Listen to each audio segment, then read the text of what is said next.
नमस्कार दोस्तों, आर्य technical classes के परिवार में आप सभी का स्वागत है। दोस्तों, लास्ट की क्लास के अंदर हम डीसी जनरेटर के वर्गीकरण के बारे में बात कर रहे थे और लास्ट की क्लास के अंदर हमने डीसी जनरेटर के कुछ प्रकारों के बारे में डिस्कस भी किया था, जिसमें लास्ट हमारा जो प्रकार था वो था डीसी सीरीज जनरेटर। लास्ट की क्लास के अंदर हमने डीसी सीरीज जनरेटर के बारे में कंप्लीट डिस्कस किया और उसका उपयोग कहाँ पे किया जाता है इन सब बातों के बारे में जाना। दोस्तों, हमारा जो अगला प्रकार आता है वो है डीसी संट जनरेटर। तो आज की क्लास के अंदर हम डीसी संट जनरेटर को पढ़ने वाले हैं। देखिए, डीसी संट जनरेटर से हमारी एग्जाम्स के अंदर से किस किस प्रकार से क्वेश्चंस बन सकते हैं, उन सब टॉपिक्स के बारे में आज हम डिस्कस करने वाले हैं। तो स्टार्ट करते हैं आज की क्लास। देखिए दोस्तों, आज का हमारा टॉपिक है क्या? DC shunt generator. कौन सा जनरेटर है आपका? Shunt generator.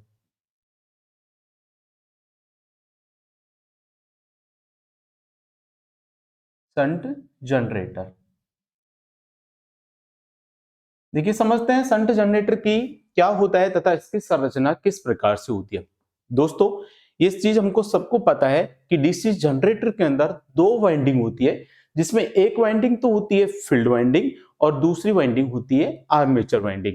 लास्ट की क्लास के अंदर हमने दोनों वाइंडिंगों को श्रेणी क्रम में जोड़कर एक जनरेटर बनाया, जिसे हमने श्रेणी जनरेटर कहा था। लेकिन आज की क्लास के अंदर भी हम दोनों वाइंडिंगों को आपस में जोड़ेंगे, लेकिन श्रेणी क्रम में ना जोड़कर आज हम उन दोनों वाइंडिंगों को जोड़ेंगे समांतर क्रम में। कौन से क्रम में जोड़ेंगे? समांतर क्रम में। तो ऐसा जनरेटर जिसके अंदर फील्ड वाइंडिंग और आर्मेचर वाइंडिंग एक दूसरे के समांतर क्रम में जुड़ी होती है, उस जनरेटर को हम संट जनरेटर कहते हैं। यानी कि इस जनरेटर के अंदर भी दो वाइंडिंग होगी, जिसमें एक वाइंडिंग तो होगी आपकी फील्ड वाइंडिंग, एक वाइंडिंग तो क्या होगी आपकी? फील्ड वाइंडिंग होगी, और दूसरी वाइंडिंग क्या होगी आपकी? आर्मेचर वाइंडिंग होगी। दूसरी कौन सी वाइंडिंग होगी आपकी? आर्मेचर। तो देखिए, आपको डायग्राम के अंदर दिख रहा है, इसमें अंदर एक तो फील्ड वाइंडिंग है और दूसरी कौन सी है? Armature winding.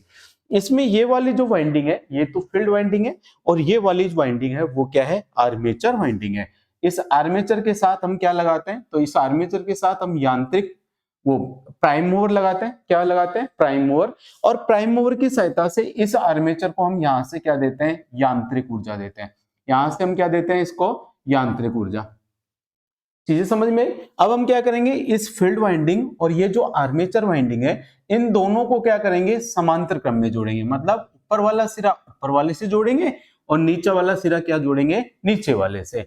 तो ये दोनों वाइंडिंग एक दूसरे के साथ कौन से क्रम में जुड़ गई? समांतर क्रम में जुड़ गई। अब इन सिरों से हम क्या करेंगे? आर्मेचर वाइंडिंग से हैं, हम किसको सप्लाई देंगे? तो आर्मेचर वाइंडिंग से हम सप्लाई देंगे लोड को। आर्मेचर वाइंडिंग के सिरों से हम किसको सप्लाई देंगे? लोड को। तो इन दोनों सिरों के बीच में हम क्या जोड़ देंगे? तो इन दोनों सिरों के बीच में हमने जोड़ दिया लोड। क्या जोड़ दिया? लोड। तो ये क्या हो गया आपका? तो ये तो हो गया आपका लोड हो गया। ये कौन सी वाइंडिंग होगी आपकी? आर्मेचर वाइंडिंग होगी। कौन सी वाइंडिंग हो गई? ये आर्मेचर वाइंडिंग होगी। ये होती है फील्ड वाइंडिंग। अब देखिए, संट जनरेटर है, संट जनरेटर के अंदर फील्ड वाइंडिंग को समांतर क्रम में जोड़ा जाता है। इस कारण इस वाइंडिंग को हम संट वाइंडिंग के नाम से भी जानते हैं। इस वाइंडिंग को क्या बोला जाता है? संट वाइंडिंग, या फिर इसको अपन क्या बोल सकते हो? आप फील्ड वाइंडिंग बोल सकते हो। फील्ड है तो फील्ड वाइंडिंग, लेकिन आर्मेचर के इसको हमने समांतर क्रम में जोड़ दिया, इस कारण इस फील्ड वाइंडिंग को यहां पर किस नाम से जाना जाता है? संट वाइंडिंग के नाम से जाना जाता है। जिस सीरीज मोटर के अंदर क्या किया था, है थी तो वो फील्ड वाइंडिंग, लेकिन उसको हमने आर्मेचर के श्रेणी क्रम में जोड़ दिया था, इस कारण उस वाइंडिंग को हमने वहां पर कौन सी वाइंडिंग कहा था? सीरीज वाइंडिंग किया था। अब यहां पर ये वाली है तो फील्ड वाइंडिंग, लेकिन इस वाली वाइंडिंग को इस आर्मेचर वाइंडिंग के समांतर क्रम में जोड़ा, इस कारण इस वाइंडिंग का दूसरा नाम क्या हो गया? संट वाइंडिंग हो गया। चीजें क्लियर? अब देखिए, इसकी जो संट वाइंडिंग है, देखिए यहां से इस जनरेटर को, इस आर्मेचर को हम यांत्रिक ऊर्जा देंगे। यांत्रिक ऊर्जा देंगे, ये जो आर्मेचर वाइंडिंग है इस फील्ड वाइंडिंग के चुंबकीय क्षेत्र में क्या करेगी? घूमेगी। और जब फील्ड वाइंडिंग इस चुंबकीय क्षेत्र के अंदर घूमेगी तो इस जनरेटर के अंदर क्या होगा? एक विद्युत वाहक बल पैदा होगा। उसको हम लिखा किससे? ईजी से। इस आर्मेचर वाइंडिंग का कुछ न कुछ प्रतिरोध होगा, जिसको हम लिखेंगे आर ए से। और इस विद्युत वाहक बल के कारण इस आर्मेचर के अंदर एक धारा प्रवाहित होगी, जिसको लिखूंगा मैं आर्मेचर धारा किससे? आई ए से। तीनों चीजें क्लियर? इस आर्मेचर वाइंडिंग के अंदर जो विद्युत वाहक बल पैदा हुआ है उसको मैंने लिखा है ईजी से। इस आर्मेचर वाइंडिंग का जो भी प्रतिरोध है उसको हमने लिखा है आर से, आर ए से, और इस आर्मेचर इस विद्युत वाहक बल के कारण इसके अंदर जो धारा बहेगी उसको हमने लिखा है आई ए से। ये आई ए करंट है, यहां से आगे जाके कितने रास्तों में बटेगी, 2 रास्तों में। अब देखिए अगर इस फील्ड वाइंडिंग का प्रतिरोध क्या होगा, कम होगा, क्या इस फील्ड वाइंडिंग का यदि प्रतिरोध क्या हो, यदि कम हो, इस फील्ड वाइंडिंग का प्रतिरोध कम होगा तो ये जो आर्मेचर धारा है वो सारी धारा किसके अंदर आ जाएगी, फील्ड वाइंडिंग के अंदर आ जाएगी, और लोड के अंदर से कोई धारा प्रवाहित होगी ही नहीं। चीजें समझ में आई। अगर भाई फील्ड वाइंडिंग का प्रतिरोध यदि हम कम रख लेते, क्योंकि हमने सीरीज जनरेटर के अंदर पढ़ा था कि सीरीज जनरेटर के अंदर जो सीरीज वाइंडिंग या फील्ड वाइंडिंग होता है उसका प्रतिरोध क्या रखा जाता है, कम रखा जाता है, ताकि लोड को ज्यादा से ज्यादा करंट प्राप्त हो सके। अब हम भी यहां पर इस जनरेटर से यही चाहेंगे कि इस लोड को ज्यादा से ज्यादा करंट मिले। अब इस लोड को ज्यादा करंट कब मिलेगी, जब इस वाली ब्रांच के अंदर बहने वाली धारा का मान क्या होगा, कम होगा, तब जाके लोड की तरफ क्या जाएगी, धारा ज्यादा जाएगी। और इसमें बहने वाली धारा कब कम होगी, जब इस वाइंडिंग का प्रतिरोध मेरे को क्या रखना पड़ेगा, ज्यादा रखना पड़ेगा। इस फील्ड वाइंडिंग का प्रतिरोध क्या होगा, यदि ज्यादा होगा तो इस फील्ड वाइंडिंग के अंदर प्रवाहित होने वाली धारा या शंट वाइंडिंग के अंदर प्रवाहित होने वाली धारा को मैं किससे लिखूंगा, ISS से लिखूंगा। इस ISS का मान क्या होगा, बहुत ही कम होगा, जिससे इस लोड के अंदर प्रवाहित होने वाली धारा जो IL है उसका मान क्या होगा, ज्यादा होगा। क्या होगा, ज्यादा।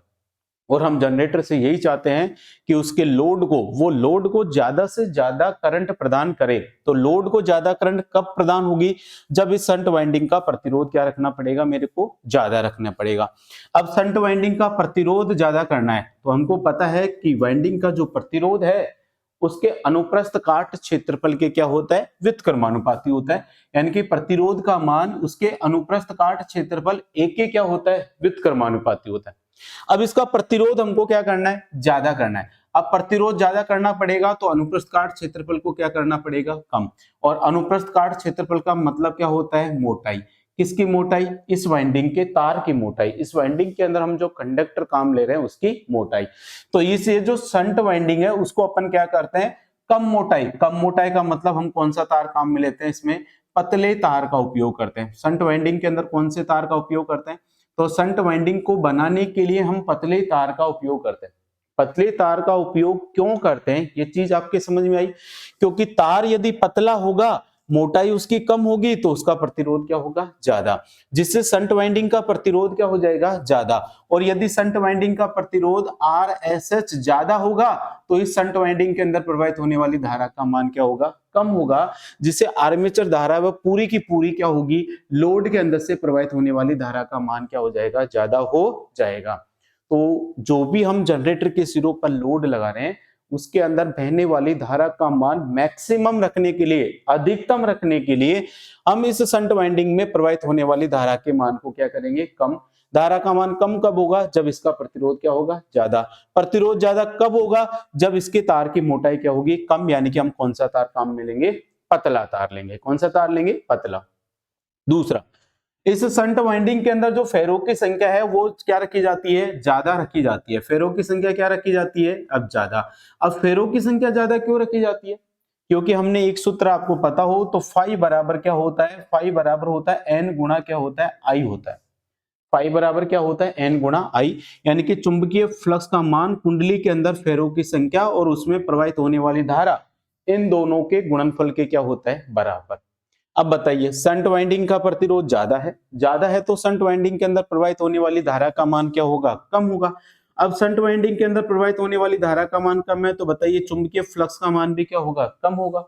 और यदि चुंबकीय फ्लक्स फाई का मान कम हो गया तो जनरेटर के अंदर पैदा होने वाला विद्युत वाहक बल Eg है वो किस किस के समानुपाती होता है, फाई के और एन के क्या होता है, आपका समानुपाती होता है। अब यदि आई का मान कम होने से फाई का मान कम हो गया, और यदि फाई का मान कम हो गया तो जनरेटर के अंदर पैदा होने वाले विद्युत वाहक बल का मान भी क्या हो जाएगा, कम हो जाएगा। तो हम क्या चाहते हैं कि इस जनरेटर के अंदर से ज्यादा विद्युत वाहक बल बने। अब ज्यादा विद्युत वाहक बल कब बनेगा, जब इसके अंदर ज्यादा क्या बनेगा, चुंबकीय फ्लक्स। चुंबकीय फ्लक्स क्या रखना पड़ेगा मेरे को, ज्यादा, क्योंकि जितना ज्यादा चुंबकीय फ्लक्स होगा उतना ज्यादा इसके अंदर क्या होगा, विद्युत वाहक बल बनेगा।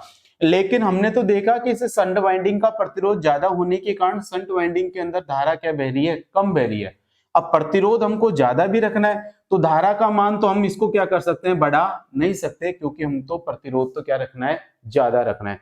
मतलब I के मान में हम चेंज नहीं कर सकते, लेकिन हम किसका मान बढ़ाना चाहते हैं, फाई का मान बढ़ाना चाहते हैं, लेकिन I के मान को हम चेंज नहीं करना चाहते। तो हम क्या करेंगे, ये जो n है इस n का मान चेंज कर देंगे। n बराबर क्या है, तो n बराबर है यहाँ पर कुंडली में फेरों की संख्या। n बराबर क्या है, कुंडली में फेरों की संख्या। अब फाई का मान ज्यादा रखने के लिए हम क्या करेंगे, उस कुंडली के अंदर फेरों की संख्या को क्या कर देंगे, बढ़ा देंगे। क्या कर देंगे, बढ़ा देंगे। जब इस कुंडली के अंदर फेरों की संख्या ज्यादा हो जाएगी तो चुंबकीय फ्लक्स फाई का मान भी क्या हो जाएगा, ज्यादा। अब फाई का मान ज्यादा हो गया तो जनरेटर के अंदर प्रेरित विद्युत वाहक बल का मान भी क्या हो जाएगा, ज्यादा हो जाएगा। तो चीजें समझ में आई कि इस कुंडली का प्रतिरोध तो ज्यादा क्यों रखा जाता है और इस कुंडली के अंदर फेरों की संख्या है वो भी क्यों ज्यादा रखी जाती है। प्रतिरोध ज्यादा इसलिए रखा जाता है ताकि लोड को ज्यादा से ज्यादा करंट प्राप्त हो। अब प्रतिरोध ज्यादा होगा तो बहने वाली धारा का मान क्या रहेगा, कम। अब प्रतिरोध ज्यादा रखने के लिए इसको कौन से तार से बनाया हमने, पतले तार से। अब प्रतिरोध ज्यादा हो गया तो धारा का मान कम हो गया, धारा का मान कम हो गया तो इसके अंदर पैदा होने वाला जो चुंबकीय फ्लक्स है फाई, उसका मान भी क्या हो जाएगा, कम। लेकिन हम फाई तो क्या रखना चाहते हैं, ज्यादा रखना चाहते हैं। तो धारा का मान तो उतना ही रहेगा, तो हम क्या करेंगे, इस कुंडली के अंदर फेरों की संख्या यानी कि n का मान बढ़ा देंगे, जिससे चुंबकीय फ्लक्स का मान भी क्या हो जाएगा, बढ़ जाएगा। और यदि चुंबकीय फ्लक्स का मान बढ़ गया तो इस जनरेटर के अंदर पैदा होने वाले विद्युत वाहक बल का मान भी क्या हो जाएगा, आपका बढ़ जाएगा। तो ये वाली चीज क्लियर हुई कि डीसी शंट जनरेटर की जो फील्ड वाइंडिंग है उसको हम पतले तार और ज्यादा फेरों वाली बनाई जाती है, ये वाली चीज है। अब वो तो समझने की बातें थी कि इसको हम पतले तार से क्यों ले रहे हैं और इसके अंदर फेरों की संख्या को ज्यादा क्यों रखा जाता है। लेकिन आप अगर इतना याद रखते हो कि डीसी शंट जनरेटर की फील्ड वाइंडिंग या शंट वाइंडिंग है उसे हम पतले तार और ज्यादा फेरों वाली बनाते हैं, ये वाली चीजें क्लियर हो गई। दूसरा, अब हम देखेंगे कि शंट जनरेटर के अंदर विद्युत धारा के बीच में क्या संबंध होता है। शंट जनरेटर के अंदर जो विद्युत धारा होती है उनके बीच में क्या संबंध होता है, क्योंकि हमने देखा कि जनरेटर के अंदर 3 विद्युत धारा होती है। जनरेटर के अंदर कितने प्रकार की करंट होती है, 3 प्रकार की। एक करंट तो होती है जो आर्मेचर के अंदर प्रवाहित होती है, जिसे हम आर्मेचर विद्युत धारा कहते हैं। दूसरी करंट जो लोड के अंदर प्रवाहित होती है उसे हम लोड धारा कहते हैं। दूसरी करंट कौन सी होगी, लोड के अंदर प्रवाहित होने वाली विद्युत धारा, जिसे अपन क्या कहेंगे, लोड धारा। और तीसरी जो करंट होती है वो फील्ड वाइंडिंग के अंदर प्रवाहित होती है, जो चुंबकीय क्षेत्र पैदा करने का काम करती है। अब यहाँ पर फील्ड वाइंडिंग कौन सी वाइंडिंग है, शंट वाइंडिंग, तो इसके अंदर बहने वाली धारा कौन सी हो जाएगी, ISH। तो इस जनरेटर के अंदर कितनी करंट है, देखिए 3। एक तो है आर्मेचर करंट, एक है शंट वाइंडिंग की करंट और एक है लोड करंट। प्रत्येक जनरेटर के अंदर ये 3 करंट जरूर होती है। चीजें समझ में आई। तो इस जनरेटर के अंदर भी कितनी विद्युत धारा है, 3 विद्युत धारा। लेकिन इन तीनों विद्युत धाराओं में संबंध क्या होता है, इन तीनों विद्युत धाराओं में आपस में क्या संबंध होता है, उसके चीज में हमको जानना है। जैसे हमने सीरीज जनरेटर के अंदर क्या देखा कि सीरीज जनरेटर के अंदर इस आर्मेचर धारा, सीरीज वाइंडिंग की धारा और लोड धारा, इन तीनों का मान एक दूसरे के क्या होता है, बराबर होता है। तीनों का मान क्या होता है, बराबर। लेकिन यहां पर तीनों का मान बराबर नहीं होगा। क्यों नहीं होगा, देखिए यहां से आर्मेचर के अंदर इस विद्युत वाहक बल के कारण आर्मेचर के अंदर एक विद्युत धारा प्रवाहित हुई, जिसको कहेंगे अपन IA। अब ये IA धारा कहां जा रही है, आपके ऊपर की तरफ जा रही है, और ये धारा यहां पर आकर कितने रास्तों के अंदर बढ़ जाएगी, 2 रास्तों में। कुछ धारा इस तरफ जाएगी और कुछ धारा क्या जाएगी, इस तरफ। तो मैं बोल सकता हूं कि IA बराबर, IA करंट है वो ISH और IL इन दोनों भागों में क्या हो गई, आपकी बट गई। तो मैं यहां पे लिख सकता हूं क्या, डीसी शंट जनरेटर के अंदर क्या होगा, IA बराबर क्या होगा आपका, ISH प्लस क्या होगा आपका, IL होगा। डीसी शंट जनरेटर के अंदर आर्मेचर करंट IA बराबर क्या होता है, ISH प्लस क्या होता है, IL होता है। ये वाला जो समीकरण लिखा वो आपके यहां से समझ में आया कि नहीं आया। भाई यहां से आर्मेचर करंट बह रही थी, इस पॉइंट पर जाने के बाद आर्मेचर करंट 2 भागों में बट गई। अब इन दोनों भागों को जोड़ देंगे तो उसका मान किसके बराबर हो जाएगा, इसके बराबर। लेकिन अभी थोड़ी देर पहले हमने पढ़ा था कि डीसी शंट जनरेटर का जो प्रतिरोध RSH तो है उसका मान क्या होता है, बहुत ही ज्यादा होता है। डीसी शंट जनरेटर के अंदर जो RSH प्रतिरोध है, RSH प्रतिरोध क्या है, शंट वाइंडिंग का प्रतिरोध। और डीसी शंट जनरेटर के अंदर शंट वाइंडिंग का प्रतिरोध क्या होता है, बहुत ही ज्यादा होता है। अब जब शंट वाइंडिंग का प्रतिरोध बहुत ज्यादा होगा तो इसके अंदर प्रवाहित होने वाली धारा जो ISH है उसका मान क्या होगा, बहुत बहुत बहुत कम होगा। क्या होगा, बहुत ही कम होगा, बहुत ज्यादा कम होगा, बहुत बहुत मतलब सबसे कम करंट बहेगी, बहुत ही कम मान की करंट बहेगी। अब ये आईएसएस जो करंट है इस लोड करंट की तुलना में इसका मान क्या है, बहुत ही कम है। क्या, शंट वाइंडिंग के अंदर प्रवाहित होने वाली ये जो विद्युत धारा है इसका मान इस लोड के अंदर प्रवाहित होने वाली धारा की तुलना में क्या है, बहुत ही कम, यानी कि नगण्य मान सकते हैं। इस कारण हम क्या कर सकते हैं कि इस शंट वाइंडिंग की जो करंट है उसको लगभग लगभग किसके बराबर मान सकते हैं, अपन जीरो के बराबर मान सकते हैं। शंट वाइंडिंग की करंट को किसके बराबर मान सकते हैं, जीरो के बराबर। अर्थात इस शंट वाइंडिंग की करंट का इस लोड करंट के ऊपर कोई प्रभाव नहीं पड़ता, कोई प्रभाव नहीं पड़ता। तो मैं इस समीकरण को यदि और आगे एक अप्रोक्स समीकरण लिखना चाहूं तो मैं इसको लिख सकता हूं, आई ए लगभग लगभग बराबर होगा किसका, आई एल के। आई ए लगभग किसके बराबर होगा, आई एल के। आई ए यानी कि आर्मेचर करंट है वो लगभग बराबर होगी आई एल के। क्यों होगी लगभग, क्योंकि आईएसएच का मान लगभग जीरो के बराबर है। जब आईएसएच का मान जीरो के बराबर है तो आई ए का मान किसके बराबर हो जाएगा, आई एल के बराबर हो जाएगा। ये वाला समीकरण जब हम इसका ग्राफ खींचेंगे वहां पर हमको काम में आएगा, याद रखना। वैसे आपको यदि पूछे शंट वाइंडिंग के अंदर करंट का समीकरण तो आई ए बराबर क्या बोलोगे, आईएसएच प्लस क्या बोलोगे, आई एल बोलोगे। ठीक है। अब लोड के सिरों पर जो वोल्टेज होता है उसको अपन क्या बोलते हैं, टर्मिनल वोल्टेज। और टर्मिनल वोल्टेज को हम किससे लिखते हैं, वीटी से लिखते हैं। लोड के सिरों पर जो वोल्टेज होता है उसको अपन क्या बोला जाता है, टर्मिनल वोल्टेज बोलते हैं। क्या बोलते हैं अपन, टर्मिनल वोल्टेज। और इस टर्मिनल वोल्टेज को अपन किससे लिखते हैं, वीटी से लिखते हैं। तो इस टर्मिनल वोल्टेज का हमको फॉर्मूला लिखना है। किसका फॉर्मूला लिखना है, तो अगला हमको फॉर्मूला लिखना है क्या, टर्मिनल वोल्टेज का। किसका फॉर्मूला लिखना है हमको, टर्मिनल वोल्टेज। टर्मिनल वोल्टेज को हम किससे लिखेंगे, वीटी से। वीटी बराबर क्या होगा, देखिए जनरेटर के अंदर कुल विद्युत भागबल कितना पैदा हुआ है, ईजी पैदा हुआ है। कितना पैदा हुआ है, ईजी। अब ईजी में से कुछ वोल्टेज ड्रॉप आर्मेचर के अंदर होगा, वोल्टेज के अंदर क्या होगी, कुछ कमी होगी। किसके कारण कमी होगी, इस आर्मेचर के प्रतिरोध के कारण। ये आर्मेचर का जो प्रतिरोध है इस पैदा होने वाले वोल्टेज के मान को थोड़ा सा क्या कर देगा, कम कर देगा। अब इस पैदा होने वाले वोल्टेज में से इस आर्मेचर के अंदर पैदा होने वाला जो वोल्टेज ड्रॉप है उसको घटाने के बाद हमको जो वोल्टेज मिलेगा वही वोल्टेज क्या होगा, आपका टर्मिनल वोल्टेज होगा। यानी कि टर्मिनल वोल्टेज वीटी बराबर क्या हो जाएगा, देखिए आर्मेचर के अंदर कुल विद्युत भागबल पैदा कितना हो रहा है, ईजी हो रहा है। कितना हो रहा है, ईजी। लेकिन इस आर्मेचर के प्रतिरोध के कारण इस वोल्टेज में कमी हो रही है। और वो वोल्टेज में कमी कितनी होगी, तो इसके आर्मेचर में प्रवाहित धारा और आर्मेचर का प्रतिरोध उन दोनों के गुणनफल के बराबर। तो टर्मिनल वोल्टेज वीटी बराबर क्या हो गया, E G minus I A into R A. ये आई ए आर ए क्या है, इस आर्मेचर वाइंडिंग के अंदर प्रवाहित होने वाली धारा और इस आर्मेचर वाइंडिंग का प्रतिरोध। तो जब धारा को प्रतिरोध से गुणा करेंगे तो क्या आ जाएगा, वोल्टेज ड्रॉप। तो जो भी वोल्टेज खर्च होगा आर्मेचर के अंदर उस वोल्टेज को पैदा होने वाले वोल्टेज में से घटा देंगे तो हमको लोड के सिरों पर मिलने वाला वोल्टेज प्राप्त हो जाएगा।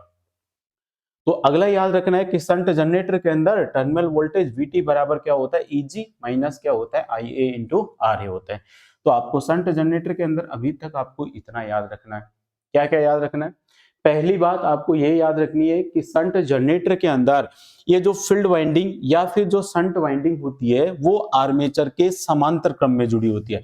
कौन से क्रम में जुड़ी होती है, ये आर्मेचर के समांतर क्रम में जुड़ी होती है। कौन से क्रम में, समांतर क्रम में जुड़ी होती है। दोनों वाइंडिंग समांतर क्रम में जुड़ी होती है। दूसरा ये क्या याद रखना है कि लोड के अंदर प्रवाहित होने वाली धारा का मान ज्यादा रखने के लिए इस आर्मेचर वाइंडिंग के प्रतिरोध को क्या रखा जाता है, ज्यादा। या आर्मेचर वाइंडिंग में प्रवाहित होने वाली धारा का मान कम रखने के लिए इस आर्मेचर वाइंडिंग के प्रतिरोध को क्या रखा जाता है, ज्यादा रखा जाता है। अब आर्मेचर वाइंडिंग का प्रतिरोध हमको ज्यादा करना है तो इस आर्मेचर वाइंडिंग को हम पतले तार से बनाएंगे। कौन से तार से बनाएंगे, पतले तार से। तथा इसके अंदर पैदा होने वाले चुंबकीय फ्लक्स का मान ज्यादा रखने के लिए इस वाइंडिंग के अंदर फेरों की संख्या को भी क्या लगाएंगे, अपन ज्यादा लगाएंगे। ये चीज क्लियर होगी। फिर इसके बाद में आपको देखना है कि आर्मेचर वाइंडिंग के अंदर जो विद्युत धारा है वो आर्मेचर करंट आई ए बराबर शंट वाइंडिंग के अंदर प्रवाहित होने वाली धारा प्लस लोड धारा होती है। अब आर्मेचर वाइंडिंग का जो प्रतिरोध होता है वो बहुत ज्यादा होता है, इस कारण शंट वाइंडिंग के अंदर प्रवाहित होने वाली धारा का मान बहुत कम होगा, जो लगभग किसके बराबर होगा, जीरो के बराबर। तो लोड की तुलना में इस आर्मेचर करंट को क्या मान लिया जाता है, नगण्य मान लिया जाता है। तो हम ये लिख सकते हैं कि आर्मेचर करंट है वो लगभग लोड करंट के क्या होती है, बराबर होती है। फिर आपको याद रखना है कि शंट जनरेटर के अंदर जो टर्मिनल वोल्टेज का जो फॉर्मूला होता है वो होता है Vt बराबर प्रेरित विद्युत वाहक बल। ये आर्मेचर के अंदर पैदा होने वाला कुल विद्युत वाहक बल है। इसमें से इस आर्मेचर के प्रतिरोध के कारण जो वोल्टेज में कमी होगी उसको घटा देंगे तो हमको इस लोड के सिरों का क्या प्राप्त हो जाएगा, वोल्टेज प्राप्त हो जाएगा। यानी कि टर्मिनल वोल्टेज Vt बराबर हो जाएगा Eg minus Ia into Ra। ये वाली चीजें क्लियर। इसके बाद में आपसे पूछा जाता है कि इस शंट जनरेटर है उसका वो क्या है, एक नियत वोल्टेज वाला जनरेटर है। शंट जनरेटर क्या है आपका, नियत वोल्टेज जनरेटर है। नियत वोल्टेज जनरेटर क्यों होता है, क्योंकि शंट जनरेटर पे जब हम लोड का मान बढ़ाते हैं तो इसके टर्मिनल वोल्टेज, टर्मिनल मतलब लोड के सिरों पर पैदा होने वाला जो वोल्टेज है उसके मान में बहुत ही कम परिवर्तन होता है। जैसे सीरीज जनरेटर के अंदर हमने देखा था कि सीरीज जनरेटर पर जैसे जैसे हम लोड का मान बढ़ाते हैं वैसे वैसे उस टर्मिनल वोल्टेज का मान क्या होता जाता है, बढ़ता जाता है। क्या होता जाता है, बढ़ता। लेकिन शंट जनरेटर के अंदर क्या होता है, जब हम लोड का मान बढ़ाते हैं तो इसके टर्मिनल वोल्टेज में ज्यादा परिवर्तन नहीं होता। जो परिवर्तन होता है वो भी क्या होता है, बिल्कुल बहुत ही कम होता है। जो परिवर्तन होता है ना लोड का मान बढ़ाने पर, टर्मिनल वोल्टेज में जो परिवर्तन होता है वो 1 से 5% तक होता है। और 1 से 5% का जो परिवर्तन है वो क्या है, बहुत ही कम है। क्या है, बहुत ही कम। यानी कि टर्मिनल वोल्टेज में बहुत कम परिवर्तन हो रहा है। इस कारण इस शंट जनरेटर को नियत वोल्टेज वाला जनरेटर कहा जाता है।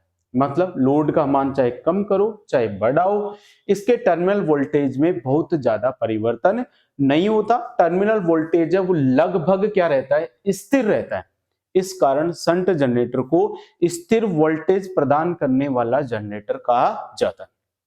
ये वाली चीजें समझ में आ गई कि शंट जनरेटर पे जब हम लोड का मान बढ़ाएंगे तो टर्मिनल वोल्टेज में ज्यादा परिवर्तन नहीं होगा। फिर अगली बात ये आती है कि इस शंट जनरेटर है उसका उपयोग कहाँ पे किया जाता है।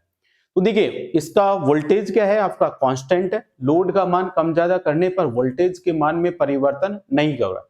तो हम इस शंट जनरेटर का उपयोग ऐसे स्थानों पर करेंगे जहां लोड का मान चेंज होने पर वोल्टेज क्या रहे, स्थिर। यानी कि जिन लोड को स्थिर वोल्टेज की आवश्यकता होगी उस स्थानों पर हम शंट जनरेटर का उपयोग करेंगे। जैसे इलेक्ट्रोप्लेटिंग, बैटरी वाले चैप्टर के अंदर हमने पढ़ा था इलेक्ट्रोप्लेटिंग, यानी कि एक धातु के ऊपर दूसरी धातु की परत को चढ़ाना ही क्या कहलाता है, इलेक्ट्रोप्लेटिंग। इसमें हमको स्थिर मान की डीसी सप्लाई की आवश्यकता होती है तो वहां पर हम क्या लगा देंगे, डीसी शंट जनरेटर लगा देंगे। दूसरा बैटरी चार्जिंग, बैटरियों को चार्ज करने के लिए हमको एक स्थिर वोल्टेज की आवश्यकता होती है। इस कारण बैटरी चार्जिंग में भी हम डीसी शंट जनरेटर का उपयोग करते हैं। तीसरा लाइटिंग परिपथ, यानी कि जनरेटर के अंदर वोल्टेज को स्थिर रखने के लिए भी हम क्या करते हैं, उसका ही उपयोग करते हैं। तो इलेक्ट्रोप्लेटिंग हो गया, धातु शोधन हो गया, बैटरी चार्जिंग हो गया, डीसी सप्लाई हो गया, उन सब कार्यों के लिए हम डीसी शंट जनरेटर का उपयोग किया जाता है। तो चीजें समझ में आई, basic basic DC shunt generator क्या होता है और इसका उपयोग कहां कहां पर किस किस प्रकार से किया जाता है। ये तो था आपका समझने वाला कंसेप्ट। अब इस वाले टॉपिक्स को मैं आपको लिखवा देता हूं जिसके अंदर आपको एक एक चीजें याद रख रही है। तो डीसी शंट जनरेटर क्या होता है और इसकी संरचना किस प्रकार से होती है वो चीजें आपके सामने क्लियर हो गई होगी। ठीक है, इसको अपन नोट करते हैं। समझ में आ गया ना सारी चीजें। अब इसको अपन क्या करा देता हूं, मैं आपको नोट करा देता हूं जिससे आपके नोट्स बन के तैयार हो जाएंगे।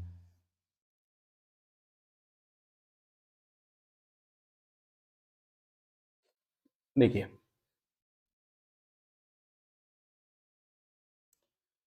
शंट जनरेटर के अंदर आपको सबसे पहले लिखना है कि इस जनित्र में फील्ड वाइंडिंग तथा आर्मेचर वाइंडिंग, फील्ड वाइंडिंग तथा आर्मेचर वाइंडिंग समांतर क्रम में संयोजित होती है। इस जनरेटर के अंदर फील्ड वाइंडिंग और आर्मेचर वाइंडिंग होती है वो एक दूसरे के क्या होती है, आपके समांतर क्रम में संयोजित होती है। क्या होती है, समांतर क्रम में संयोजित होती है। दूसरा इसकी फील्ड वाइंडिंग, इसी का दूसरा नाम क्या है आपकी, स्टंट वाइंडिंग बोलेंगे। इसी को क्या बोलेंगे अपन, स्टंट वाइंडिंग। फील्ड वाइंडिंग या शंट वाइंडिंग में प्रवाहित धारा का मान प्रवाहित धारा का मान कम रखने के लिए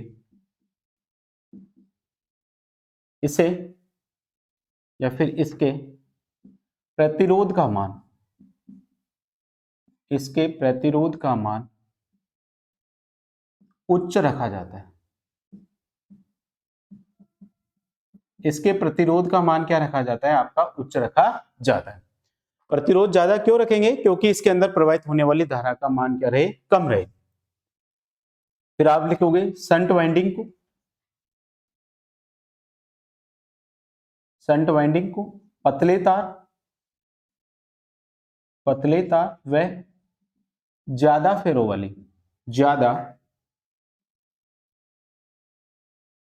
वाली बनाई जाती है। शंट वाइंडिंग को अपन कैसे बनाते हैं? तो शंट वाइंडिंग को हम पतले तार और ज्यादा फेरो वाली बनाते हैं। पतले तार की तो इसलिए बनाते हैं ताकि प्रतिरोध का मान उच्च रहे, और फेरे ज्यादा इसलिए लगाते हैं ताकि चुंबकीय फ्लक्स का मान ज्यादा रहे। तीसरा, शंट जनरेटर में विद्युत धारा शंट जनरेटर में विद्युत धारा क्या हो जाएगी? आर्मेचर करंट IA बराबर क्या हो जाएगा? ISH प्लस क्या हो जाएगा? IL होगा। आर्मेचर करंट IA बराबर क्या होगा? ISH प्लस क्या होगा? IL। किसके अंदर? शंट जनरेटर के अंदर। अगला याद रखना है, शंट जनरेटर में टर्मिनल वोल्टेज, शंट जनरेटर के अंदर टर्मिनल वोल्टेज को अपन किससे लिखेंगे? VT से, यानी कि लोड के सिरों पर जो वोल्टेज होता है वो टर्मिनल वोल्टेज कहलाता है। तो VT बराबर क्या हो जाएगा? तो VT बराबर हो जाएगा EG यानी कि प्रेरित विद्युत वाहक बल, माइनस हो जाएगा आर्मेचर करंट इंटू RA यानी कि आर्मेचर के अंदर होने वाला वोल्टेज ड्रॉप। तो यहाँ पर टर्मिनल वोल्टेज का फॉर्मूला क्या हो गया कि शंट जनरेटर के अंदर टर्मिनल वोल्टेज VT बराबर हो जाएगा EG माइनस क्या होगा? IA into RA। ये वाली चीजें क्लियर हुई कि शंट जनरेटर के अंदर फील्ड वाइंडिंग आर्मेचर वाइंडिंग कौन से क्रम में जुड़ी होती है? तो समांतर क्रम में। फील्ड वाइंडिंग का प्रतिरोध ज्यादा रखा जाता है, इसको पतले तार और ज्यादा फेरों वाली बनाई जाती है। विद्युत धारा IA बराबर ISH प्लस IL होता है, और शंट जनरेटर के अंदर जो टर्मिनल वोल्टेज VT बराबर EG माइनस क्या होता है? IA into RA। इसको मिटाते हैं, आगे चलते हैं अपन।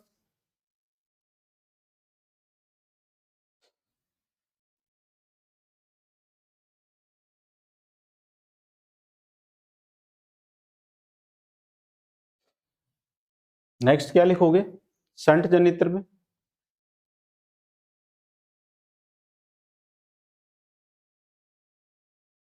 शंट जनरेटर पर लोड का मान बढ़ाने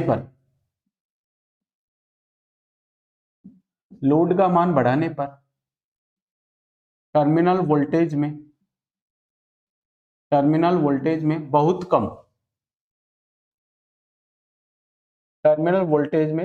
कम परिवर्तन होता है। बहुत कम परिवर्तन यानी कि कितना होता है? 1% से 5% तक। 1% से 5% तक क्या होता है? परिवर्तन होता है। लोड का मान बढ़ाने पर टर्मिनल वोल्टेज का मान कितना चेंज होता है? केवल 1 से 5%, यानी कि क्या होता है? बहुत ही कम परिवर्तन होता है।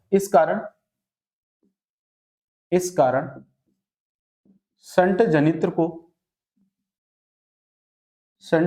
को नियत वोल्टेज वाला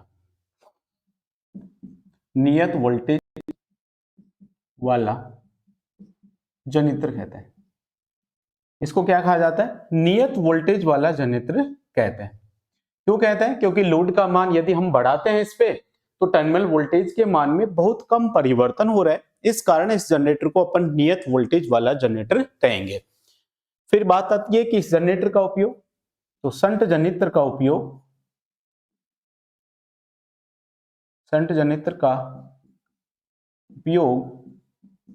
इलेक्ट्रोप्लेटिंग धातु शोधन इलेक्ट्रोप्लेटिंग हो गया, धातु शोधन हो गया, फिर बोल सकते हो आप बैटरी चार्जिंग, बैटरी चार्जिंग तथा एक्साइटर, तथा एक्साइटर के रूप में काम लिया जाता है, एक्साइटर के रूप में काम में लिया जाता है। तो यहां पर एक नया वर्ड आया है एक्साइटर। ये एक्साइटर क्या है, एक्साइटर क्या होता है, ये एक्साइटर, एक्साइटर क्या होता है? तो देखिए हमने पढ़ते हैं आपकी कौन सी मोटर, सिंक्रोनस मोटर। जब हम सिंक्रोनस मोटर पढ़ेंगे तो उसके अंदर जानेंगे कि सिंक्रोनस मोटर की फील्ड वाइंडिंग को हमको डीसी सप्लाई देनी होती है।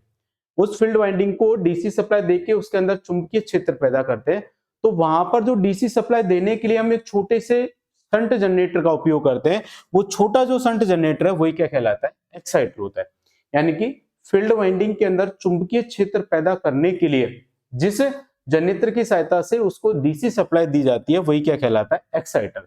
और इस एक्साइटर के रूप में हम डीसी शंट जनरेटर का ही क्या करते हैं, उपयोग करते हैं। ये क्वेश्चन भी पूछा जाता है कि एक्साइटर के रूप में कौन से जनरेटर का उपयोग करेंगे, तो एक्साइटर के रूप में हम डीसी शंट जनरेटर का उपयोग करेंगे, क्योंकि वहां पर हमको फील्ड वाइंडिंग को एक निश्चित वोल्टेज देना होता है, उस वोल्टेज का मान कांस्टेंट रखना होता है, और शंट जनरेटर के अंदर ही हमको वो वोल्टेज क्या मिल सकता है, कांस्टेंट मिल सकता है। इस कारण एक्साइटर के रूप में हम डीसी शंट जनरेटर का उपयोग करते हैं। तो ये आपका डीसी शंट जनरेटर है वो आपका कंप्लीट हुआ कि डीसी शंट जनरेटर की संरचना किस प्रकार से होती है, इसके अंदर क्या क्या विशेषता होती है, विद्युत धारा का फॉर्मूला क्या होता है, टर्मिनल वोल्टेज का फॉर्मूला क्या होता है।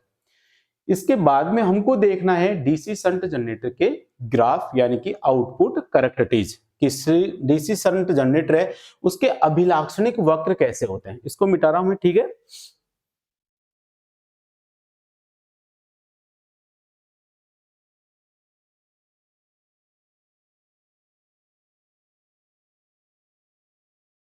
तो अगला टॉपिक है हमारा क्या, डीसी शंट जनरेटर के अभिलाक्षणिक वक्र,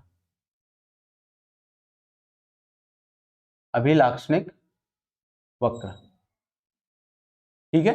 अभिलाक्षणिक वक्र के अंदर हम आउटपुट ग्राफ खींचते हैं, आउटपुट ग्राफ हम टर्मिनल वोल्टेज VT और लोड करंट इनके बीच में क्या किया जाता है, आपका खींचा जाता है। तो देखिए इसका ग्राफ किस प्रकार से प्राप्त होगा, तो एक तरफ तो ले लेता हूं मैं वोल्टेज यानी कि V, और दूसरी तरफ ले लेता हूं मैं लोड करंट IL, या फिर इसी को बोल सकते हैं अपन आर्मेचर करंट IA।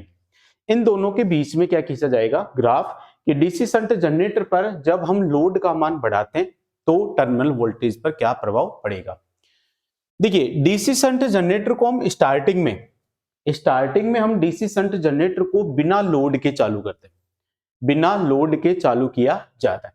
जबकि डीसी सीरीज जनरेटर के अंदर हमने पढ़ा था कि डीसी सीरीज जनरेटर को हम बिना लोड के चालू नहीं कर सकते, क्योंकि अगर उसको बिना लोड के चालू किया तो वो अपना रेटेड वोल्टेज पैदा ही नहीं कर पाएगा। तो डीसी सीरीज जनरेटर अपना रेटेड वोल्टेज पैदा करे उसके लिए हमको उसको लोड पे चलाना होता है। वो तो था डीसी सीरीज जनरेटर, लेकिन हम बात कर रहे हैं DC shunt generator. DC shunt generator DC series generator का जस्ट उल्टा होता है। इसको यदि हम स्टार्टिंग में लोड लगाकर चालू कर दिया, क्या डीसी शंट जनरेटर है उसके स्टार्टिंग में हमने क्या लगा दिया, लोड लगा दिया, क्या लगा दिया, लोड। तो इस आर्मेचर, ये शंट वाइंडिंग है, इस शंट वाइंडिंग का जो प्रतिरोध है RSH, इस शंट वाइंडिंग के प्रतिरोध RSH का मान क्या होता है, लोड का जो प्रतिरोध है उसकी तुलना में बहुत बहुत क्या होता है, ज्यादा। अब शंट वाइंडिंग का प्रतिरोध जब बहुत ज्यादा है और लोड का यदि प्रतिरोध कम है, तो यहां से जो आर्मेचर धारा जाएगी ये है लोड वाइंडिंग का प्रतिरोध जो कि बहुत ही कम है, यहां पर है शंट वाइंडिंग का प्रतिरोध जो कि बहुत ज्यादा है। बताइए पूरी की पूरी धारा किधर चल जाएगी, लोड की तरफ चल जाएगी, क्योंकि लोड का प्रतिरोध क्या है, कम। और धारा हमेशा किस रास्ते से बहना पसंद करती है, जिस रास्ते का प्रतिरोध क्या होगा, कम। तो अगर मैंने स्टार्टिंग में ही लोड लगा दिया तो स्टार्टिंग के अंदर इसके अंदर जो चुंबकीय फ्लक्स है कौन सा फ्लक्स है? अवशिष्ट चुंबकत्व है। ये जो अवशिष्ट चुंबकत्व है, इस अवशिष्ट चुंबकत्व के कारण स्टार्टिंग में इस आर्मेचर के अंदर बहुत ही कम वोल्टेज पैदा होगा। उस वोल्टेज के कारण इसके अंदर कुछ धारा आएगी जो कि बहुत कम मान की होगी। वो धारा इस फील्ड वाइंडिंग के अंदर ना जाके डायरेक्ट किसके अंदर चल जाएगी? लोड के अंदर।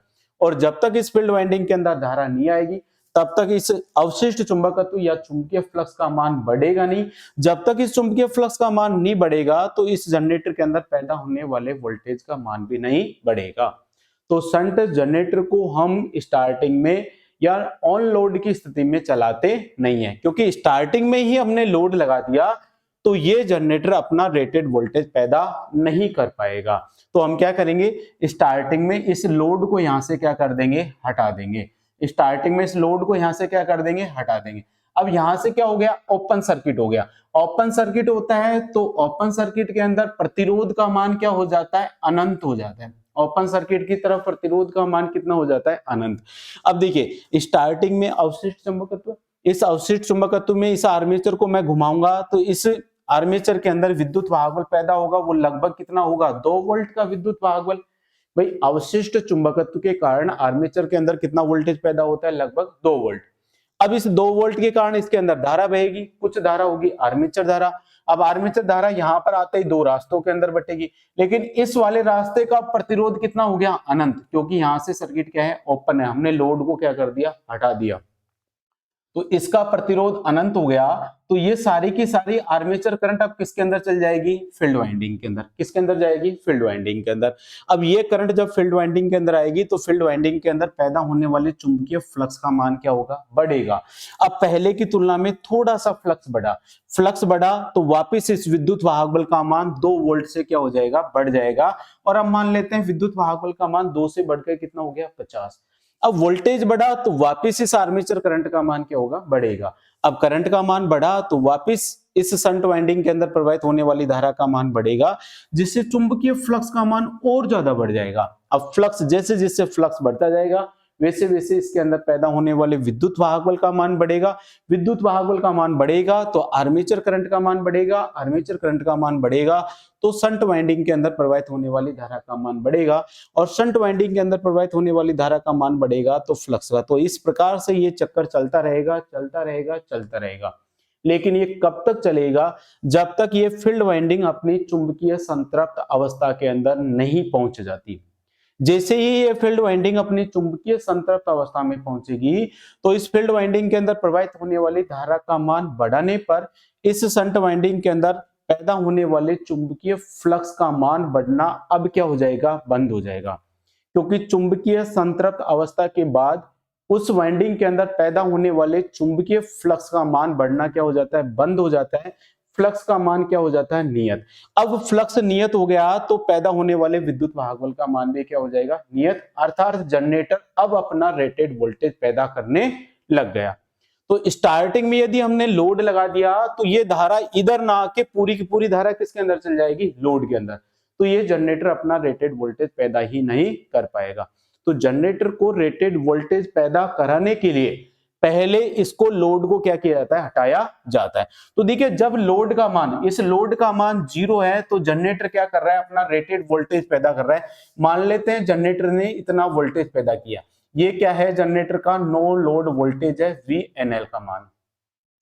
ये जनरेटर का कौन सा वोल्टेज है? नो लोड पर वोल्टेज। भाई जब जनरेटर पे लोड नहीं लगा रखा है उस समय जनरेटर का जो फील्ड वाइंडिंग के अंदर धारा बहेगी, फील्ड वाइंडिंग जब चुंबकीय संतृप्त अवस्था में पहुंच जाएगी तो ये जनरेटर अपना रेटेड वोल्टेज पैदा करेगा। और इसने कितना वोल्टेज बना दिया? इतना। ठीक है। अब रेटेड वोल्टेज पैदा कर रहा है। अब मैं क्या करूंगा? इसके सिरों पर क्या लगाऊंगा? लोड। इसके सिरों पर क्या लगाऊंगा? लोड। अब जैसे ही मैंने लोड लगाया तो ये वाला जो प्रतिरोध है, जो अनंत वाला प्रतिरोध हो रहा था, अब इसका प्रतिरोध का मान क्या हो जाएगा? कम हो जाएगा। अब प्रतिरोध जब कम हो गया तो इस वाइंडिंग के अंदर बहने वाली धारा का मान अब क्या हो जाएगा?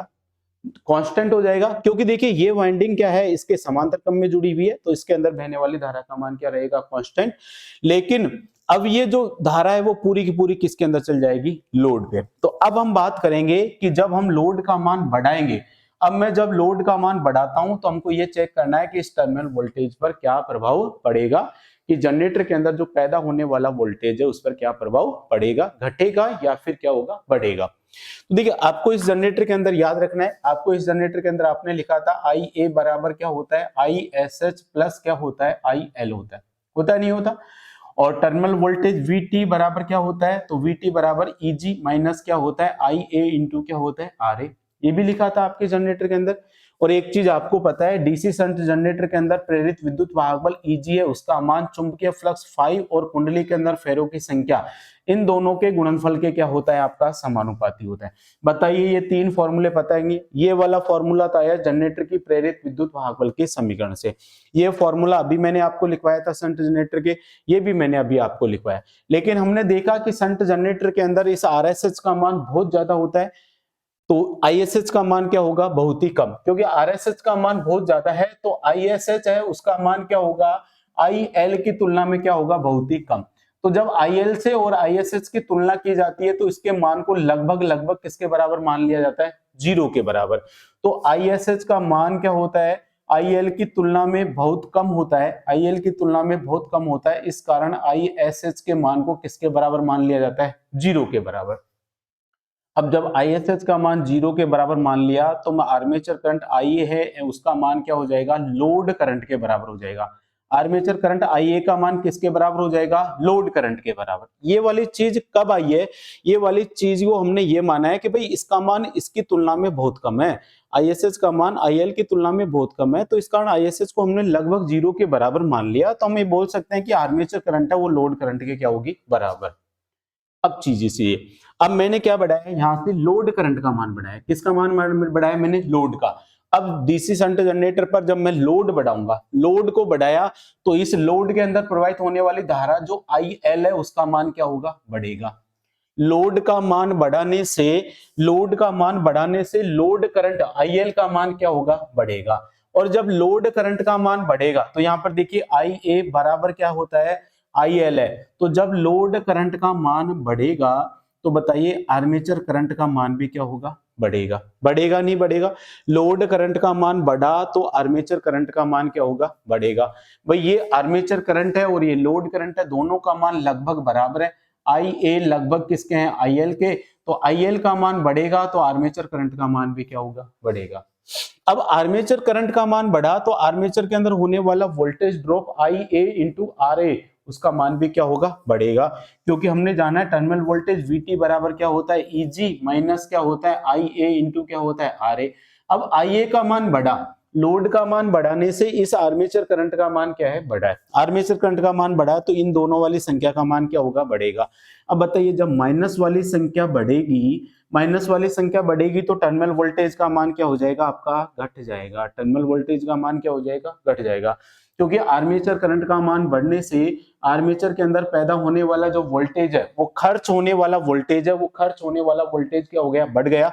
और जब आर्मेचर के अंदर ज्यादा वोल्टेज खर्च होगा तो इस टर्मिनल वोल्टेज पर हमको वोल्टेज क्या मिलेगा, कम मिलेगा। तो जैसे ही मैं लोड का मान बढ़ाऊंगा तो टर्मिनल वोल्टेज का मान क्या होगा, कम होगा।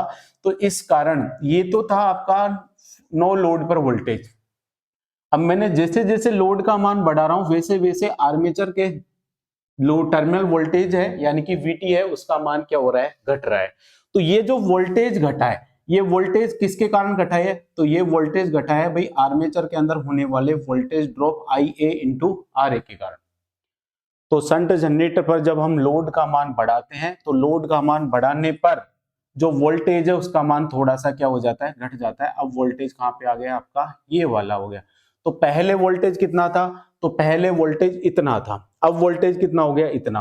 तो ये वोल्टेज में क्या हो गई, कमी आ गई। ये वोल्टेज कौन सा है आपका, फुल लोड का वोल्टेज है। कौन सा है, फुल लोड का वोल्टेज। और इस आर्मेचर के कारण होने वाले वोल्टेज ड्रॉप में वोल्टेज कितना परसेंट घटता है, तो 1% से लेकर कितना परसेंट घटता है आपका, 5% वोल्टेज में क्या होती है, आपके कमी होती है। इसके अलावा वैसे तो एक कारण से और क्या होता है आपका इसके अंदर वोल्टेज घटता है, वो है आर्मेचर रिएक्शन। आर्मेचर रिएक्शन हम नेक्स्ट क्लास के अंदर पढ़ेंगे कि आर्मेचर का जो चुंबकीय फ्लक्स है वो मुख्य चुंबकीय फ्लक्स पर जो प्रभाव डालता है वो आर्मेचर रिएक्शन कहलाता है। आर्मेचर के फ्लक्स के कारण क्या होता है, मुख्य चुंबकीय फ्लक्स का मान क्या हो जाता है, कम हो जाता है। और जब मुख्य चुंबकीय फ्लक्स का मान कम होगा तो जनरेटर के अंदर पैदा होने वाले विद्युत वाहक बल का मान भी कम हो जाएगा, क्योंकि पैदा होने वाला विद्युत वाहक बल किसके समानुपाती है, फ्लक्स के। अब फ्लक्स का मान कम हो गया तो विद्युत वाहक बल का मान भी क्या हो जाएगा, कम। और अगर विद्युत वाहक बल का मान कम हो गया तो टर्मिनल वोल्टेज का मान भी क्या हो जाएगा, कम हो जाएगा। तो एक और कारण से इसके अंदर वोल्टेज में कमी होती है, वो कमी किसके कारण होती है, आर्मेचर रिएक्शन के कारण। किसके कारण, आर्मेचर रिएक्शन के कारण भी डीसी शंट जनरेटर के अंदर क्या होता है, वोल्टेज में क्या होती है, कमी होती है। तो डीसी शंट जनरेटर में नो लोड से फुल लोड तक जो वोल्टेज में परिवर्तन हो रहा है वो बहुत ही कम हो रहा है। इस कारण डीसी शंट जनरेटर को अपन क्या कहते हैं, नियत वोल्टेज वाला जनरेटर है। अब डीसी शंट जनरेटर का जो ग्राफ हो रहा है, ग्राफ क्या है आपका, ढलवा है। ढलवा प्रकृति का मतलब क्या हो रहा है, ऊपर से कहां आ रहा है, नीचे। इस ग्राफ को अपन बोला जाता है ड्रूपिंग ग्राफ। कौन सी प्रकृति बोला जाता है इसको, ड्रूपिंग प्रकृति का ग्राफ होता है। मतलब थोड़ा क्या होता है, इंक्लाइंड होता है, थोड़ा वोल्टेज में क्या हो जाती है, आपकी कमी हो जाती है। तो ये डीसी शंट जनरेटर का क्या हो गया, आपका अभिलाक्षणिक वक्र हो गया।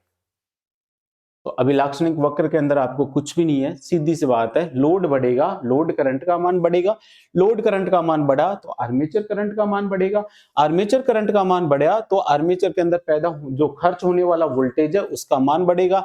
और जब आर्मेचर के अंदर खर्च होने वाला वोल्टेज बढ़ गया, आर्मेचर के अंदर खर्च होने वाला वोल्टेज बढ़ेगा तो माइनस वाली संख्या जब बढ़ेगी तो टर्मिनल वोल्टेज यानी कि लोड के सिरों पर वोल्टेज क्या मिलेगा, हमको कम प्राप्त होगा।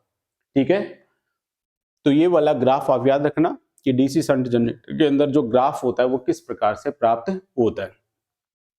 पहले इसको मैं लिखवा देता हूं आपको।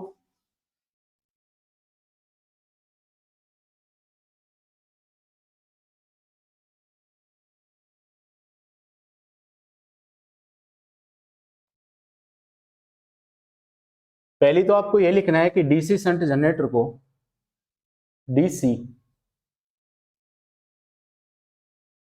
शंट जनरेटर को नो लोड की, नो लोड की अवस्था में, नो लोड की अवस्था में प्रारंभ करना चाहिए। प्रारंभ यानी कि स्टार्ट करते हैं। डीसी शंट जनरेटर को नो लोड की अवस्था में स्टार्ट करते हैं। फिर लिखना, डीसी शंट जनरेटर पर या शंट जनरेटर पर स्टार्टिंग में लोड लगाने पर, स्टार्टिंग में लोड लगाने पर यह रेटेड वोल्टेज पैदा नहीं करता है। यह रेटेड वोल्टेज, यह रेटेड वोल्टेज उत्पन्न नहीं कर पाता। ये रेटेड वोल्टेज है वो उत्पन्न नहीं कर पाता। चीजें क्लियर हुई। फिर आपको याद रखना है डीसी शंट जनरेटर में शंट जनरेटर का बाह्य अभिलाक्षणिक वक्र, बाह्य अभिलाक्षणिक वक्र यानी कि आउटपुट करैक्टरिस्टिक्स, बाह्य अभिलाक्षणिक वक्र ड्रूपिंग प्रकृति का, ड्रूपिंग या ढलवा, ड्रूपिंग या ढलवा प्रकृति का प्राप्त होता है। फिर आप याद रखोगे, देखिए नो लोड वोल्टेज का मान ज्यादा है और फुल लोड वोल्टेज का मान क्या है, कम है। तो डीसी शंट जनरेटर का जो वोल्टेज रेगुलेशन होगा वो वोल्टेज रेगुलेशन का मान क्या होता है, धनात्मक होता है। तो यह याद रख लेना, डीसी शंट जनरेटर का वोल्टेज रेगुलेशन, वैसे वोल्टेज रेगुलेशन अपन अलग से टॉपिक पढ़ेंगे कि वोल्टेज रेगुलेशन क्या होता है। तो अभी तो आप याद रखना कि डीसी शंट जनरेटर का वोल्टेज रेगुलेशन क्या होता है, आपका धनात्मक होता है। क्या होता है आपका, धनात्मक होता है। जबकि डीसी सीरीज जनरेटर है उसका वोल्टेज रेगुलेशन ऋणात्मक होता है।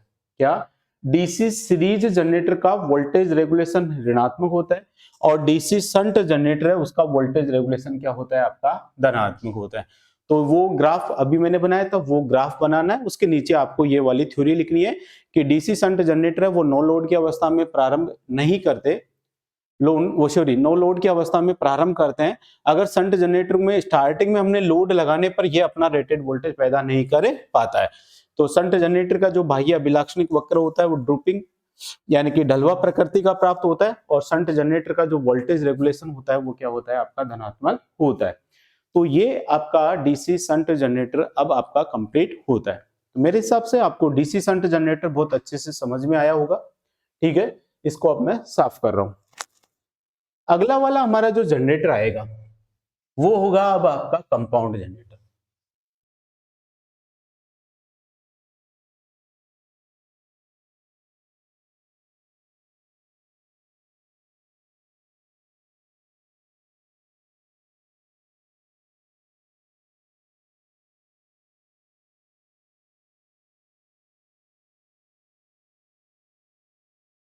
अगला जनरेटर कौन सा होगा, तो अगला जनरेटर है हमारा कंपाउंड जनरेटर।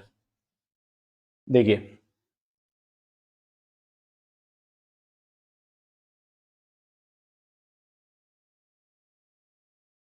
कंपाउंड जनरेटर यानी कि कंपाउंड जनरेटर। ठीक है, अब देखिए सीरीज जनरेटर के अंदर अब तो क्या किया हमने, फील्ड वाइंडिंग को आर्मेचर के श्रेणी क्रम में जोड़ा, वो तो बन गया सीरीज जनरेटर। जब हमने फील्ड वाइंडिंग को आर्मेचर के समांतर क्रम में जोड़ा तो वो बन गया आपका शंट जनरेटर। अब हम क्या करेंगे, ये जो फील्ड वाइंडिंग है उसको क्या करेंगे, देखिए सबसे पहले इस जनरेटर के अंदर क्या होता है, जो फील्ड वाइंडिंग होती है ये इसकी क्या है, मान लेते हैं फील्ड वाइंडिंग है। क्या है इसकी, क्या है, फील्ड वाइंडिंग। तो इस फील्ड वाइंडिंग को हम क्या करेंगे, सबसे पहले दो भागों के अंदर तोड़ लेंगे। फील्ड वाइंडिंग को क्या करेंगे, सबसे पहले दो भागों के अंदर क्या कर लेंगे, तोड़ लेंगे। एक वाइंडिंग तो ये बना ली इससे, और एक वाइंडिंग ये बना ली। तो हमने क्या किया, ये फील्ड वाइंडिंग थी, कौन सी वाइंडिंग थी, ये फील्ड वाइंडिंग। और इस फील्ड वाइंडिंग को हमने कितने भागों में तोड़ लिया, तो इस फील्ड वाइंडिंग को हमने दो भागों में क्या कर दिया, डिवाइड कर दिया। तो एक तो हो गई आपकी फील्ड वाइंडिंग। अब फील्ड वाइंडिंग भी कितने भाग हो गए, फील्ड वाइंडिंग के दो। और जनरेटर के अंदर दूसरी कौन सी वाइंडिंग होती है, तो जनरेटर के अंदर दूसरी वाइंडिंग होती है कौन सी, आर्मेचर वाइंडिंग। जनरेटर के अंदर दूसरी कौन सी वाइंडिंग होती है, तो जनरेटर के अंदर एक वाइंडिंग होती है कौन सी, आर्मेचर। कौन सी होती है, आर्मेचर। ये चीजें क्लियर कि जनरेटर के अंदर एक तो होती है आर्मेचर वाइंडिंग और एक होती है फील्ड वाइंडिंग। लेकिन यहां पर इस फील्ड वाइंडिंग को हमने कितने भागों में बांट दिया, दो भागों में।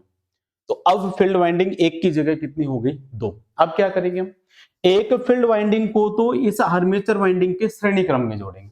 एक फील्ड वाइंडिंग, दोनों में से किसी भी एक वाइंडिंग को इस आर्मेचर के कौन से क्रम में जोड़ देंगे, श्रेणी क्रम में। तो मैं ये वाली वाइंडिंग है, इस वाली वाइंडिंग को क्या करता हूं मैं, इस आर्मेचर के कौन से क्रम में जोड़ देता हूं, श्रेणी क्रम में। तो देखिए मैंने यहां पर इस वाइंडिंग को इस आर्मेचर के साथ यहां से कौन से क्रम में जोड़ दिया, श्रेणी क्रम में। तो इस फील्ड वाइंडिंग के दो टुकड़े किए थे, उन दो टुकड़ों में से एक टुकड़े को हमने इस आर्मेचर वाइंडिंग के श्रेणी क्रम में जोड़ा। अब जिस टुकड़े को आर्मेचर वाइंडिंग के श्रेणी क्रम में जोड़ा जाता है उस वाइंडिंग को हम बोलते हैं सीरीज वाइंडिंग। उस वाइंडिंग को अपन कौन सी वाइंडिंग बोलेंगे, सीरीज वाइंडिंग। तो अब फील्ड वाइंडिंग का एक टुकड़ा तो कौन सी वाइंडिंग बन गई आपकी, सीरीज वाइंडिंग। अब बचा है फिर इस फील्ड वाइंडिंग का अब ये दूसरा टुकड़ा है।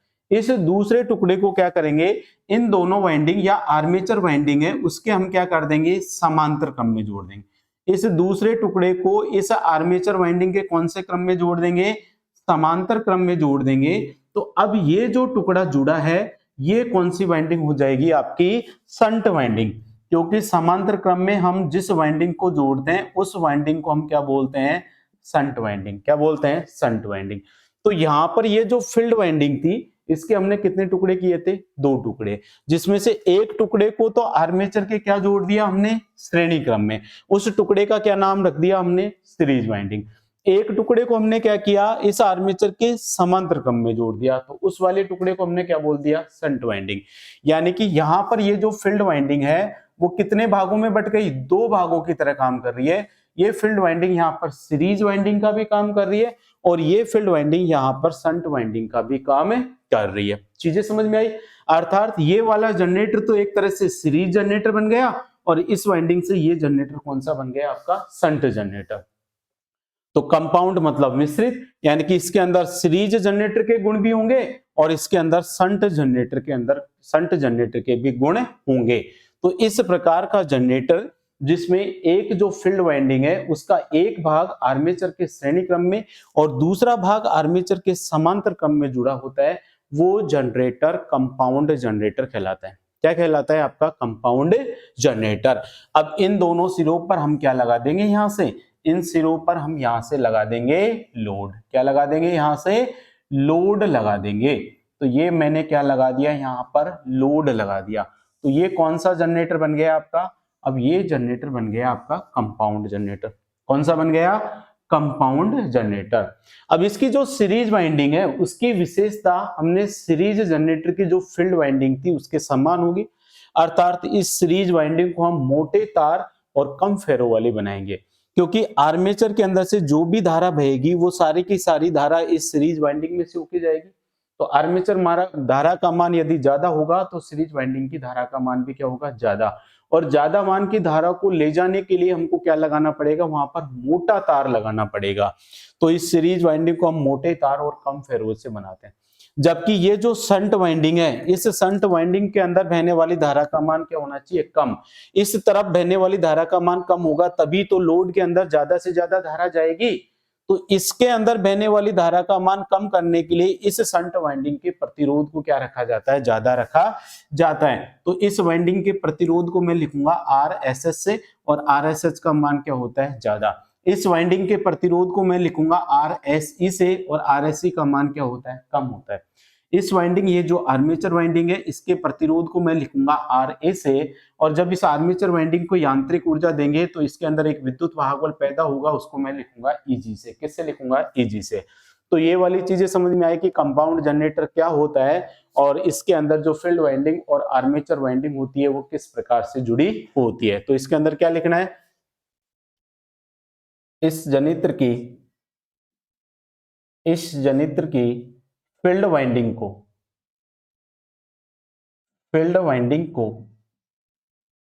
इस जनित्र की फील्ड वाइंडिंग को दो भागों में विभाजित कर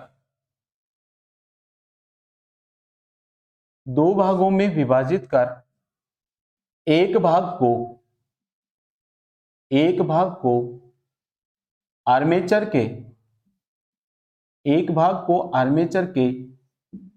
श्रेणी क्रम में, एक भाग को आर्मेचर के श्रेणी क्रम में तथा दूसरे भाग को आर्मेचर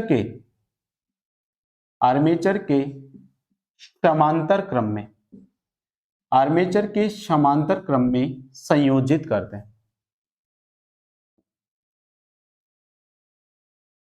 दूसरे भाग को क्या करते हैं अपन? आर्मेचर के समांतर क्रम में संयोजित करते हैं। एक भाग को तो हमने जोड़ दिया आर्मेचर के श्रेणी क्रम में और दूसरे भाग को जोड़ दिया आर्मेचर के समांतर क्रम में। फिर देखना, जिस भाग को आर्मेचर के श्रेणी क्रम में जोड़ा जाता है, आर्मेचर के श्रेणी क्रम में जोड़ते हैं, जिस भाग को आर्मेचर के श्रेणी क्रम में जोड़ते हैं उसे सीरीज वाइंडिंग, उसे कौन सी वाइंडिंग कहते हैं? सीरीज वाइंडिंग कहते हैं। उसे सीरीज वाइंडिंग कहते हैं। इसमें इसे मोटे तार व कम फेरो वाली बनाई जाती है। ये वाली लाइन क्लियर? देखिए, ऊपर वाली लाइन समझ में आ गई, नीचे वाली लाइन क्लियर? अब मैं ऊपर वाली चीज मिटा रहा हूं आपको।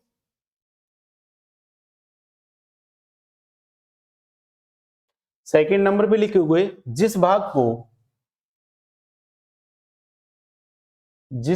को आर्मेचर के समांतर क्रम में आर्मेचर के समांतर क्रम में संयोजित करते हैं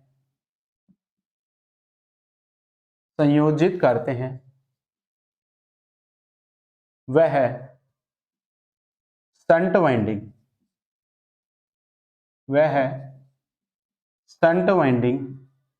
कहलाती है। वो कौन सी वाइंडिंग कहलाती है? आपकी शंट वाइंडिंग। फिर याद रखना, इस वाइंडिंग को इसे पतले तार व ज्यादा फेरों वाली बनाई जाती है। अब ये तो क्या हो गया आपका, शंट जनरेटर की एक तरह से संरचना हो गई कि शंट जनरेटर होता है वो किस प्रकार का बना होता है। चीजें क्लियर? अब ये जो शंट जनरेटर है ये दो प्रकार का होता है। शंट जनरेटर कितने प्रकार का होता है? दो प्रकार का, जिसमें एक होता है शंट नहीं, कंपाउंड जनरेटर। ठीक है, शंट नहीं, कौन से जनरेटर की बात कर रहे हैं हम? Compound generator. तो ये जो कंपाउंड जनरेटर होता है वो दो प्रकार का होता है। क्या? कंपाउंड जनरेटर कितने प्रकार का? दो प्रकार का होता है। एक तो होता है डिफरेंशियल कंपाउंड जनरेटर और दूसरा होता है कम्युलेटिव कंपाउंड जनरेटर। अब इन दोनों जनरेटर के बारे में जानते हैं। इसको मिटा देता हूं। तो देखिए, कंपाउंड जनरेटर क्या लिखोगे आप? कंपाउंड जनित्र दो प्रकार का, कंपाउंड जनित्र दो प्रकार का होता है, जिसमें पहला जो होता है वो होता है आपका डिफरेंशियल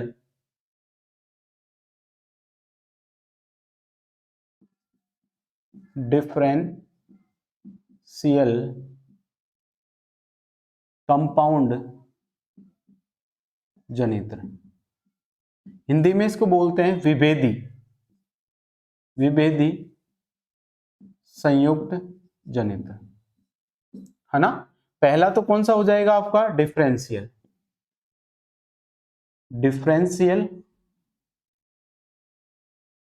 कंपाउंड जनरेटर। पहला तो कौन सा हो गया आपका? Differential compound generator. दूसरा होगा आपका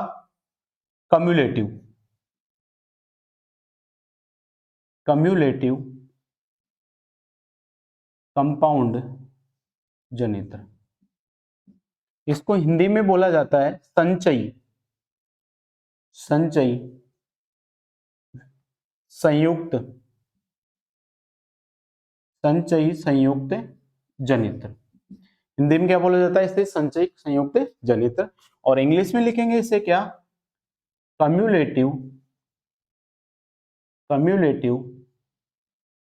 कंपाउंड जनरेटर। इंग्लिश में क्या लिखेंगे इसे? Cumulative compound generator. तो देखिए, कंपाउंड जनरेटर कितने प्रकार का होता है? तो कंपाउंड जनरेटर होता है वो दो प्रकार का होता है। कंपाउंड जनरेटर कितने प्रकार का? दो प्रकार का। एक होता है डिफरेंशियल कंपाउंड जनरेटर और दूसरा होता है कम्युलेटिव कंपाउंड जनरेटर। अब देखिए इसमें फर्क क्या है। देखिए, इसके अंदर फर्क होता है कि सीरीज वाइंडिंग के अंदर पैदा होने वाला चुंबकीय फ्लक्स और इस शंट वाइंडिंग के अंदर पैदा होने वाले चुंबकीय फ्लक्स का। क्योंकि देखिए, ये वाइंडिंग और ये वाइंडिंग, ये दोनों किस वाइंडिंग के प्रकार है? फील्ड वाइंडिंग का। भाई, सीरीज वाइंडिंग भी फील्ड वाइंडिंग से बनी हुई है, शंट वाइंडिंग भी किसका काम कर रही है? Field winding. और फील्ड वाइंडिंग का क्या काम होता है? तो फील्ड वाइंडिंग का हमको पता है एक ही काम है जनरेटर के अंदर, और वो काम है चुंबकीय क्षेत्र पैदा करना। फील्ड वाइंडिंग का क्या काम है? चुंबकीय क्षेत्र पैदा करना। और इस चुंबकीय क्षेत्र को अपन किससे लिखते हैं? फाई से। किससे लिखते हैं? फाई से। अगर मैं यहां पर केवल एक ही वाइंडिंग होती तब तो उसके अंदर केवल एक ही प्रकार का चुंबकीय क्षेत्र पैदा होता, लेकिन इस जनरेटर के अंदर समस्या यह है कि इस जनरेटर के अंदर जो फील्ड वाइंडिंग है वो भी कितनी हो गई? दो। एक तो हो गई सीरीज और एक हो गई शंट। अब इस सीरीज वाइंडिंग के अंदर भी चुंबकीय क्षेत्र पैदा होगा और इस शंट वाइंडिंग के अंदर भी चुंबकीय क्षेत्र पैदा होगा। तो इस सीरीज वाइंडिंग के अंदर जो चुंबकीय क्षेत्र पैदा होगा उसको मैं लिखता हूं फाई एस ई से, यानी कि सीरीज वाइंडिंग के अंदर पैदा होने वाला चुंबकीय फ्लक्स। और इस शंट वाइंडिंग के अंदर पैदा होने वाले चुंबकीय क्षेत्र को मैं लिखता हूं फाई एस एस से। किससे लिखता हूं? Phi S S. ठीक है, ठीक है। तो एक तो शंट वाइंडिंग के अंदर चुंबकीय फ्लक्स आएगा वो आएगा phi S H, series winding के अंदर जो चुंबकीय फ्लक्स होगा वो फाई एस सी। अब दो फ्लक्स हो गए। अब ये दोनों फ्लक्स या तो जुड़ने वाले स्वभाव के हो सकते हैं, अर्थात दोनों की प्रकृति क्या हो सकती है, समान। अगर इन दोनों की प्रकृति समान है तो ये दोनों फ्लक्स आपस में क्या हो जाएंगे, जुड़ जाएंगे। तो फाई एस एच प्लस क्या हो जाएगा, फाई एस सी। ये किसके बराबर हो जाएगा, टोटल फ्लक्स के बराबर हो गया। तो फाई टी बराबर फाई एस एच प्लस क्या हो जाएगा, फाई एस सी। कब होगा, जब ये दोनों फ्लक्स की प्रकृति क्या होगी, समान, दोनों की दिशा क्या होगी यदि समान, तो दोनों फ्लक्स क्या हो जाएंगे, जुड़ जाएंगे। तो यदि दोनों फ्लक्स जुड़ने वाली प्रकृति के हैं तो वो जनरेटर तो बन जाएगा कम्युलेटिव कंपाउंड जनरेटर। तो कम्युलेटिव कंपाउंड जनरेटर के अंदर क्या होता है, शंट वाइंडिंग का फ्लक्स और सीरीज वाइंडिंग का फ्लक्स दोनों समान होने के कारण ये दोनों फ्लक्स आपस में जुड़कर टोटल फ्लक्स का क्या करते हैं, निर्माण करते हैं। तो यदि शंट वाइंडिंग के अंदर पैदा होने वाले चुंबकीय फ्लक्स और सीरीज वाइंडिंग के अंदर पैदा होने वाले चुंबकीय फ्लक्स, इन दोनों फ्लक्स की दिशा समान है, दोनों जुड़ने वाले स्वभाव के हैं, तो उस जनरेटर को कहेंगे कम्युलेटिव कंपाउंड जनरेटर। लेकिन यदि क्या हुआ, इस शंट वाइंडिंग के अंदर पैदा होने वाले चुंबकीय फ्लक्स की दिशा अलग है, मान लेते हैं इसके अंदर पैदा होने वाले चुंबकीय फ्लक्स की दिशा ऊपर की तरफ है, जबकि सीरीज वाइंडिंग के अंदर पैदा होने वाले चुंबकीय फ्लक्स की दिशा मान लेते हैं नीचे की तरफ है। क्या है, नीचे की तरफ। तो ये दोनों फ्लक्स एक दूसरे के क्या हो गए, विपरीत स्वभाव के हो गए। दोनों फ्लक्स एक दूसरे के क्या हो गए, विपरीत। अगर दोनों फ्लक्स एक दूसरे के विपरीत प्रभाव के हैं, जुड़ने वाले स्वभाव के नहीं है, तो जो टोटल फ्लक्स यहां पर बनेगा वो क्या हो जाएगा, फाई एस एच। अब चिन्ह कौन सा हो जाएगा, माइनस हो जाएगा, और फाई एस एच माइनस क्या हो जाएगा, फाई एस सी। तो अगर दोनों फ्लक्स एक दूसरे के विपरीत है तो परिणामी फ्लक्स फाई टी बराबर phi S H minus phi S C हो जाएगा। उस जनरेटर को हम बोलेंगे डिफरेंशियल कंपाउंड जनरेटर, यानी कि विभेदी संयुक्त जनरेटर। तो डिफरेंशियल कंपाउंड जनरेटर के अंदर क्या होता है, इस शंट वाइंडिंग के अंदर पैदा होने वाले चुंबकीय फ्लक्स और इस सीरीज वाइंडिंग के अंदर पैदा होने वाले चुंबकीय फ्लक्स, इन दोनों की दिशा एक दूसरे के क्या होती है, विपरीत। दोनों एक दूसरे से जुड़ने वाले स्वभाव के नहीं होते हैं, इस कारण इस जनरेटर को हम डिफरेंशियल कंपाउंड जनरेटर कहते हैं। तो चीजें समझ में आई कि कंपाउंड जनरेटर को हमने दो प्रकारों के अंदर जो बांटा है वो किसके आधार पर बांटा है, तो इस सीरीज वाइंडिंग के अंदर पैदा होने वाले चुंबकीय फ्लक्स और शंट वाइंडिंग है उसके अंदर पैदा होने वाले चुंबकीय फ्लक्स, इन दोनों चुंबकीय फ्लक्स की प्रकृति के आधार पर अगर दोनों फ्लक्स जुड़ने वाला है तो कम्युलेटिव कंपाउंड जनरेटर, दोनों फ्लक्स एक दूसरे के विपरीत प्रकृति के हैं तो डिफरेंशियल कंपाउंड जनरेटर हो जाएगा। इतना चीजें क्लियर, इतनी चीजें बताइए क्लियर हुआ कि नहीं हुआ। कंपाउंड जनरेटर क्या होता है, कंपाउंड जनरेटर कितना प्रकार का होता है, इसको अपन ने किस प्रकार से विभाजित किया है, वो सारी चीजें आपके क्लियर होनी चाहिए। अब हम क्या करेंगे, सबसे पहले हम पढ़ेंगे डिफरेंशियल कंपाउंड जनरेटर के बारे में कि डिफरेंशियल कंपाउंड जनरेटर होता है वो क्या होता है, इस जनरेटर के अंदर है वो क्या क्या विशेषताएं होती है, उन चीजों के बारे में बात करेंगे। ठीक है, इतना क्लियर। तो मैं इस वाले डायग्राम को और इस वाली चीजों को मैं मिटा रहा हूं। तो सबसे पहले हम बात करेंगे कौन से जनरेटर की, डिफरेंशियल कंपाउंड जनरेटर की। कौन से जनरेटर की बात करेंगे अपन, डिफरेंशियल कंपाउंड जनरेटर। अब संरचना तो बिल्कुल समान समान रहेगी भाई, संरचना तो क्या रहेगी, समान, कि इस जनरेटर के अंदर जो फील्ड वाइंडिंग है उसको दो भागों में विभाजित करके एक भाग को आर्मेचर के श्रेणी क्रम में तथा दूसरे भाग को आर्मेचर के समांतर क्रम में जोड़ा जाता है, तो ये जनरेटर कंपाउंड जनरेटर होता है। अब डिफरेंशियल कब बोलेंगे, जब इस सीरीज वाइंडिंग के अंदर पैदा होने वाला चुंबकीय फ्लक्स और शंट वाइंडिंग के अंदर पैदा होने वाला चुंबकीय फ्लक्स एक दूसरे के विपरीत स्वभाव के होते हैं, तो उस जनरेटर को क्या कहा जाता है, डिफरेंशियल कंपाउंड जनरेटर कहा जाता है। तो इसके अंदर क्या लिखोगे, इस जनरेटर में, इस जनरेटर में सीरीज वाइंडिंग में, सीरीज वाइंडिंग में उत्पन्न चुंबकीय फ्लक्स, सीरीज वाइंडिंग में उत्पन्न चुंबकीय फ्लक्स यानी कि phi S E, series winding के अंदर जो चुंबकीय फ्लक्स होगा उसको अपन किससे लिखेंगे, फाई एस ई से, तथा तथा शंट वाइंडिंग,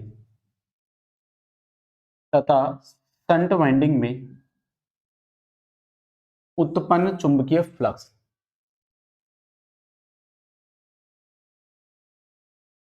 शंट वाइंडिंग में जो उत्पन्न चुंबकीय फ्लक्स है उसको अपन लिखेंगे phi S H. Shunt winding में उत्पन्न चुंबकीय फ्लक्स को किससे लिखेंगे, फाई एस एच की दिशा या फाई एस एच की प्रकृति एक दूसरे के विपरीत स्वभाव वाली होती है। क्या होती है, विपरीत स्वभाव की होती है। ये चीजें समझ में आ गई कि शंट वाइंडिंग का चुंबकीय फ्लक्स और सीरीज वाइंडिंग का चुंबकीय फ्लक्स एक दूसरे के क्या होता है, विपरीत स्वभाव का। तो फिर क्या लिखोगे, इस जनित्र में परिणामी चुंबकीय फ्लक्स।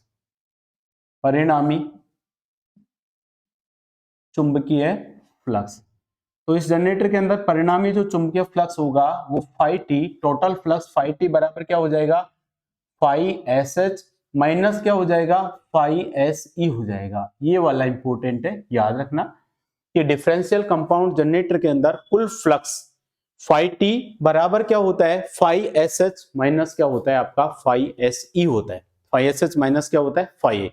तो ये तो हो गया डिफरेंशियल कंपाउंड जनरेटर क्यों कहा गया है, क्योंकि इसके अंदर बहने वाली धारा और इसके अंदर बहने वाली धारा की दिशा अलग अलग होगी, तो चुंबकीय क्षेत्र का मान भी स्वाभाविक है अलग अलग होगा। देखिए कैसे, इसको मैं यहां से क्या दूंगा, यांत्रिक ऊर्जा। इस जनरेटर के आर्मेचर को जब मैं यांत्रिक ऊर्जा दूंगा तो ये इस फील्ड वाइंडिंग के अवशिष्ट चुंबकत्व के अंदर क्या करेगा, घूमेगा, जिसके कारण इसके अंदर एक विद्युत वाहक बल आएगा। इस विद्युत वाहक बल के कारण इस आर्मेचर के अंदर एक धारा बहेगी जिसको मैं बोल दूंगा आई ए। आई ए क्या है, आर्मेचर के अंदर प्रवाहित होने वाली धारा।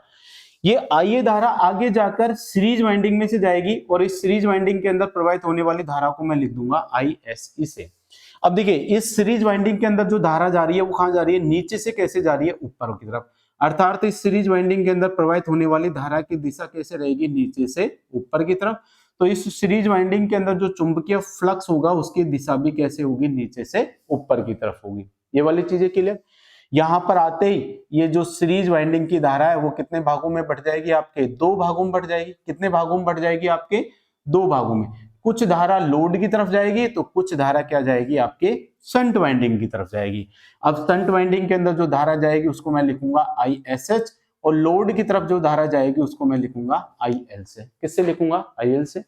अब ये जो आई एस एच धारा है देखिए ऊपर से कहां आ रही है, नीचे की तरफ। तो इस वाइंडिंग के अंदर जो विद्युत धारा है उस विद्युत धारा की दिशा कैसे है, ऊपर से नीचे की तरफ। जबकि इस वाइंडिंग के अंदर विद्युत धारा की दिशा कैसे थी, नीचे से ऊपर की तरफ। तो इसके अंदर जो चुंबकीय फ्लक्स होगा उसकी दिशा भी कैसे रहेगी, ऊपर से नीचे की तरफ।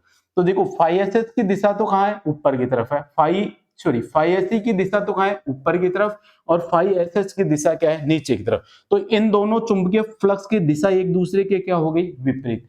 जब इन दोनों के फ्लक्स के एक दूसरे की दिशा विपरीत होगी तो परिणामी चुंबकीय फ्लक्स दोनों के अंतर के क्या होगा, बराबर होगा। ये वाली चीजें क्लियर। आगे वही याद रखना है आपको, जैसे अगले करते हैं। इस जनरेटर में विद्युत धारा का समीकरण क्या होगा। तो अब आप समझ चुके होंगे कि विद्युत धारा हमको आर्मेचर के रेस्पेक्ट में देखनी होती है। तो देखिए ये है आर्मेचर करंट आई ए। विद्युत धारा को कैसे लिखूंगा, सबसे पहले मैंने लिखा आर्मेचर करंट आई ए। इस आर्मेचर करंट IA का मान देखिए किसके बराबर है, IAC के बराबर, क्योंकि ये सीरीज वाइंडिंग और आर्मेचर वाइंडिंग श्रेणी क्रम में जुड़े हैं और श्रेणी क्रम में धारा का मान क्या होता है, समान। तो जितनी धारा आर्मेचर के अंदर बहेगी उतनी ही धारा किसके अंदर बहेगी, सीरीज वाइंडिंग के अंदर। तो आर्मेचर धारा का मान क्या होगा, सीरीज वाइंडिंग की धारा के क्या होगा, बराबर। तो ये दोनों धाराओं तो एक दूसरे के क्या होगी, बराबर। अब यहां से जो भी धारा आएगी वो कितने रास्तों में बढ़ जाएगी, दो रास्ते में। तो आगे जाके ये धारा कितने रास्तों में बढ़ जाएगी, दो रास्तों में, और वो बन जाएंगे आई एस एच प्लस क्या बन जाएगा, आई एल। तो ये हो गया आपका डिफरेंशियल कंपाउंड जनरेटर के अंदर आई ए बराबर आई एस ई बराबर क्या होगा, आई एस एच प्लस क्या होगा, आई एल। लेकिन ये वाला जो समीकरण है वो किसके लिए है, आपका इस वाले डायग्राम के लिए। क्योंकि ये वाला जो सीरीज वाइंडिंग है ना, इसको भी हम क्या कर सकते हैं, दो प्रकार से जोड़ सकते हैं, जिसके आधार पर ये जो जनरेटर है वो दो प्रकार का बनता है। एक बनता है लॉन्ग शंट और दूसरा बनता है शॉर्ट शंट। तो अभी हम जो डायग्राम देख रहे हैं ना वो है लॉन्ग शंट कंपाउंड जनरेटर का, वो मैं आपको बाद में समझाऊंगा। लेकिन अभी आप इस डायग्राम के अनुसार मैंने ये वाली करंट रखी है, समझ में आ गई। इस वाले डायग्राम के अनुसार करंट का मान ये तो आर्मेचर करंट IA का मान इस सीरीज वाइंडिंग की करंट के क्या होगा, बराबर। फिर आगे जाके ये दोनों करंट कितने भागों में बढ़ जाएगी, 2 भागों में, ISH प्लस IL हो गए। अब हमको ये चीज जरूर पता है कि ISH का मान बहुत ही कम होता है, तो IL की तुलना में ISH को क्या मान लिया जाता है, नगण्य मान लिया जाता है, क्योंकि अभी शंट जनरेटर के अंदर भी तो माना था इस ISH के मान को लगभग 0 के बराबर मान लिया जाता है। तो ये तो हो गई किसका समीकरण, आपका विद्युत धारा का समीकरण। अब किसका समीकरण देखेंगे अपन, टर्मिनल वोल्टेज का। किसका समीकरण देखेंगे, टर्मिनल वोल्टेज का क्या समीकरण होगा। इस वाले को मिटा दूं, ठीक है, ये वाला लिख लिया आपने। तो ये कंपाउंड जनरेटर के अंदर हम पढ़ रहे हैं डिफरेंशियल कंपाउंड जनरेटर, ठीक है। तो ये याद रखना, डिफरेंशियल कंपाउंड जनरेटर की बात हो रही है, और इस डिफरेंशियल कंपाउंड जनरेटर के अंदर हमने जो विद्युत धारा है उस विद्युत धारा का समीकरण हमने देख लिया। इसके बाद में जो अगला समीकरण आता है वो आएगा किसका, टर्मिनल वोल्टेज का। किसका आएगा, टर्मिनल वोल्टेज। तो देखिए टर्मिनल वोल्टेज को अपन किससे लिखते हैं, VT से। किससे लिखते हैं, VT से। तो देखिए जनरेटर के अंदर पैदा होने वाला कुल विद्युत वाहक बल कितना है, EG है। जनरेटर के अंदर टोटल वोल्टेज कितना पैदा हो रहा है आपका, EG। तो VT बराबर कितना हो जाएगा, पैदा तो टोटल कितना पैदा हुआ, EG। अब इतना तो उत्पन्न हुआ है, लेकिन खर्च कितना हो गया, वो खर्च होने वाले को इसमें से घटाने के बाद फिर हमको लोड के सिरों पर क्या मिलेगा, वोल्टेज। ये टर्मिनल वोल्टेज कहां होता है आपका, यहाँ पे होता है। ये लोड के अंदर प्रवाहित होने वाली धारा IL है, ये लोड का प्रतिरोध RL है। तो इस VT, इस लोड पर कितना वोल्टेज होगा वो डिपेंड करेगा कि यहाँ पर कितना वोल्टेज पैदा हुआ, पहली बात तो पैदा कितना हो रहा है, EG। फिर बात हो रही कि इस आर्मेचर के अंदर कितना खर्च हो रहा है और इस सीरीज वाइंडिंग के अंदर कितना वोल्टेज खर्च हो रहा है। इन दोनों के अंदर जो खर्च हो रहा है उसको जब इसमें से घटा देंगे तो हमको लोड के सिरों पर क्या होगा, वोल्टेज प्राप्त होगा। तो देखिए EG में से पहले तो मैं किसके घटाऊंगा, आर्मेचर के अंदर खर्च होने वाला वोल्टेज। तो ये वोल्टेज तो किसके अंदर है, आर्मेचर के अंदर खर्च होने वाला वोल्टेज है, कि इतना वोल्टेज है वो आर्मेचर के प्रतिरोध के कारण यहाँ पर क्या हो जाएगा, खर्च हो जाएगा। फिर ये सीरीज वाइंडिंग है, सीरीज वाइंडिंग का भी कुछ न कुछ प्रतिरोध है, तो ये वाइंडिंग भी क्या करेगी, इस वोल्टेज के मान में क्या करेगी, कमी। तो सीरीज वाइंडिंग के अंदर क्या हो जाएगा, ISE गुना क्या हो जाएगा, RSE। ये क्या है, इस सीरीज वाइंडिंग के अंदर खर्च होने वाला वोल्टेज है। तो आर्मेचर के अंदर जो भी वोल्टेज पैदा हो रहा है उसमें से दो जगह क्या हो रहा है, खर्च हो रहा है। एक तो खुद आर्मेचर खर्च कर रहा है और एक कौन सी वाइंडिंग कर रही है, आपकी सीरीज वाइंडिंग खर्च कर रही है। कौन सी कर रही है, सीरीज। अब जो भी वोल्टेज बचा वो वोल्टेज अब कहां मिलेगा अपन को, लोड के सिरों पर। तो टर्मिनल वोल्टेज VT का फॉर्मूला आपको ये वाला याद रखना है कि टर्मिनल वोल्टेज VT बराबर EG माइनस IRA, आर्मेचर के अंदर खर्च होने वाला वोल्टेज, माइनस इस सीरीज वाइंडिंग के अंदर खर्च होने वाला वोल्टेज। तो देखिए आर्मेचर करंट और सीरीज करंट ISE है, इन दोनों का मान क्या है, बराबर। आर्मेचर करंट का मान किसके बराबर है, सीरीज करंट के बराबर है, अर्थात IA बराबर क्या है आपका, ISE है कि नहीं। तो मैं ये जो ISE है, इस ISE के स्थान पर क्या लिख सकता हूं, मैं IA लिख सकता हूं। तो फॉर्मूला क्या बन जाएगा, VT बराबर बन जाएगा EG minus IA RA minus IA। ISE की जगह मैंने क्या रख दिया, IA। क्यों रखा, क्योंकि ISE और IA का मान क्या है, बराबर है, RA इंटू क्या हो जाएगा, RSE। अब देखो यहां पर भी IA और यहां पर भी IA, तो IA को मैं क्या निकाल लूंगा, कॉमन निकाल लूंगा। तो VT बराबर क्या हो जाएगा, EG माइनस का मैंने IA कॉमन निकाले। अब माइनस भी कॉमन आ गया, IA भी कॉमन आ गया, तो यहां पर क्या बच गया, केवल RA बच गया। यहां से माइनस और IA कॉमन आ जाएगा तो चिन्ह कौन सा बच जाएगा, प्लस का, और इधर बच जाएगा RSE। तो ये भी टर्मिनल वोल्टेज का ही क्या होगा, आपका समीकरण होगा। अब हम क्या कर सकते हैं, इस RA और RSE इन दोनों के मान की जगह केवल एक प्रतिरोध लिख सकते हैं, यानी कि टर्मिनल वोल्टेज VT बराबर हो जाएगा EG माइनस क्या हो जाएगा, IA गुणा क्या हो जाएगा, R हो जाएगा। टर्मिनल वोल्टेज VT बराबर क्या हो जाएगा, EG माइनस क्या हो जाएगा, IA इंटू R। लेकिन हमको यहां पर लिखना पड़ेगा कि ये जो R है ना, R, ये वाला जो R है, इसका मान RA प्लस RSE इन दोनों के मान के क्या होता है, बराबर होता है। अब देखिए आर्मेचर वाइंडिंग का प्रतिरोध और सीरीज वाइंडिंग का प्रतिरोध, इन दोनों वाइंडिंग का प्रतिरोध क्या होता है, बहुत ही कम होता है, बहुत कम होता है। इसका मान लगभग 2 या 3 ओम होता है, इसका मान 4 से 5 ओम होता है। तो इसके प्रतिरोध का मान क्या होता है, बहुत कम। जबकि शंट वाइंडिंग का प्रतिरोध 400 से 500 ओम के बीच में होता है। इसका मान होता है 2 या 3 ओम, इसका मान 4-5 ओम होता है, इसका मान कितना होता है 400 से 500 ओम होता है। तो दो प्रतिरोध है, खां कितना है 400। तो इसकी तुलना में आरएसएच का मान आरएससी की तुलना में क्या होता है, बहुत बहुत ज्यादा होता है। क्या होता है, बहुत ही ज्यादा होता है। तो VT बराबर टर्मिनल वोल्टेज का फॉर्मूला क्या आ गया आपके पास, VT बराबर हो गया EG minus IA into RA। तो आपको एक तो ये वाला फॉर्मूला याद रखना है, एक ये वाला फॉर्मूला याद रखना है, और एक किसका याद रखना है आपको, विद्युत धारा का। ये वाली चीजें क्लियर हुई। अब बात आता है कि डिफरेंशियल कंपाउंड जनरेटर उसकी विशेषता क्या होती है। ये तो हमने देख ली संरचना, हमने देख लिया इसके अंदर विद्युत धारा किस प्रकार से बहती देखती, हमने देख लिया इसके अंदर जो फ्लक्स है उसका फॉर्मूला क्या होता है, हमने देख लिया कि लोड के अंदर जो वोल्टेज मिलेगा वो वोल्टेज हमको कितना प्राप्त होगा। बात करते हैं कि डिफरेंशियल कंपाउंड जनरेटर है, इसकी विशेषता क्या होती है। विशेषता का मतलब यह है कि भाई डिफरेंशियल कंपाउंड जनरेटर है, उस पर यदि मैं लोड का मान बढ़ाता हूं, लोड बढ़ाता हूं उस पर, उसके सिरों पर यदि मैं लोड बढ़ाऊंगा, ये वाला लोड का मान यदि मैं बढ़ाता हूं तो इसके वोल्टेज पर क्या प्रभाव पड़ेगा। तो अभी तक हमने दो जनरेटर पढ़े हैं, एक हमने पढ़ा है सीरीज जनरेटर, एक हमने पढ़ा है शंट जनरेटर। उन दोनों की विशेषता एक दूसरे के विपरीत थी। क्या थी कि सीरीज जनरेटर के सिरों पर जब हमने लोड बढ़ाया तो इस टर्मिनल वोल्टेज का मान भी क्या हो गया, बढ़ गया। सीरीज जनरेटर के अंदर तो लोड का मान बढ़ाने पर टर्मिनल वोल्टेज का मान क्या होता है, बढ़ता है। दूसरा शंट जनरेटर के अंदर हमने क्या देखा कि जब हमने शंट जनरेटर पे लोड का मान बढ़ाया तो टर्मिनल वोल्टेज के अंदर थोड़ा सा परिवर्तन हुआ, थोड़ा सा क्या हो गया, घट गया। कितना घटा, 1 से 5% घटा। तो एक जनरेटर पर तो लोड बढ़ाने पर टर्मिनल वोल्टेज बढ़ रहा है, दूसरे जनरेटर पे लोड बढ़ाने पर टर्मिनल वोल्टेज थोड़ा सा क्या हो रहा है, घट रहा है। तो अब हम ये देखेंगे कि ये जो डिफरेंशियल कंपाउंड जनरेटर है, इस पर जब हम लोड का मान बढ़ाएंगे तो टर्मिनल वोल्टेज का मान बढ़ेगा या फिर क्या होगा, घटेगा, उसके बारे में हमको जानना है। चीजें क्लियर। तो देखिए ये वाली बीच वाली चीजें मैं हटा देता हूं, आपको केवल ये वाली चीजें याद रखनी है, क्योंकि ये वाली चीजें ही आपके काम में आने वाली है।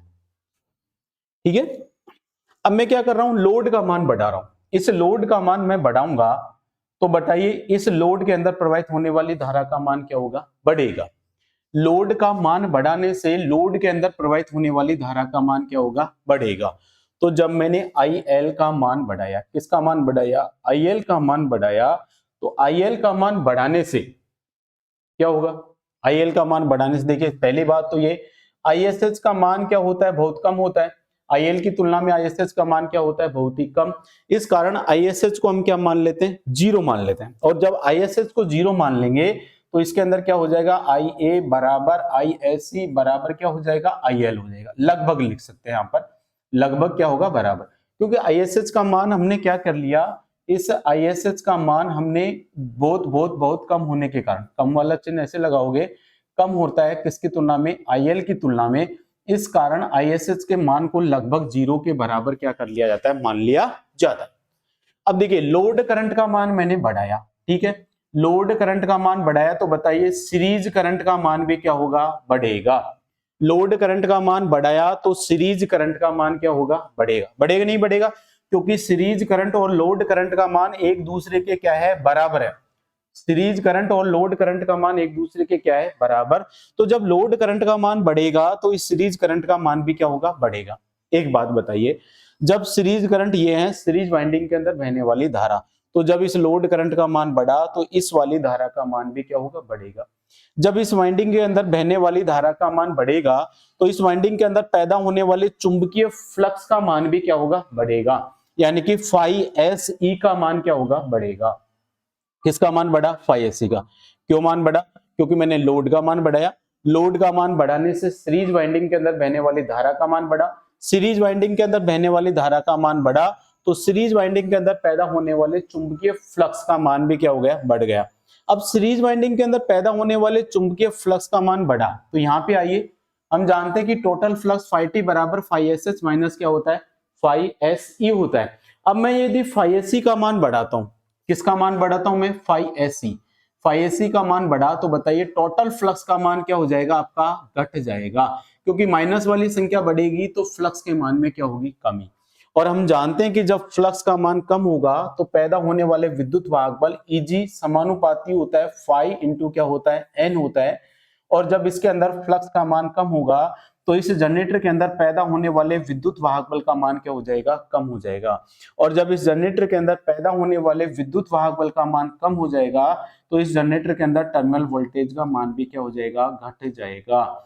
अर्थात जब मैं लोड का मान बढ़ाता हूं तो इस सीरीज वाइंडिंग के फ्लक्स का मान बढ़ता है। सीरीज वाइंडिंग के फ्लक्स का मान बढ़ने से इस जनरेटर के अंदर जो परिणामी चुंबकीय फ्लक्स है उसका मान घटता है। और जब परिणामी चुंबकीय फ्लक्स का मान घटेगा तो इस जनरेटर के अंदर पैदा होने वाले विद्युत वाहक बल का मान घटता है। और जब इस जनरेटर के अंदर पैदा होने वाले विद्युत वाहक बल का मान घटता है तो इस जनरेटर के सिरों पर टर्मिनल वोल्टेज का मान क्या हो जाता है, घट जाता है। तो ये टर्मिनल वोल्टेज क्या हो गया, घट गया। लेकिन ये टर्मिनल वोल्टेज अभी किसके कारण घटा है, फाई एस ई के कारण घटा है। तो एक तो टर्मिनल वोल्टेज में कमी किसके कारण हो गई, फाई एस सी के कारण ये टर्मिनल वोल्टेज घट गया। चीजें समझ में आई आपका।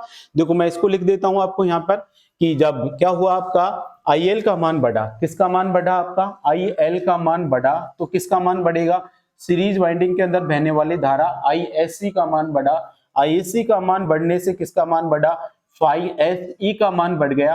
फाई एस ई का मान बढ़ने से टोटल फ्लक्स फाई टी का मान क्या हो गया, घट गया। और जब फाई टी का मान घट जाएगा तो ईजी का मान क्या हो जाएगा, घट जाएगा। और जब ईजी का मान घटेगा तो टर्मिनल वोल्टेज वीटी का मान भी क्या हो जाएगा आपका, घटे जाएगा।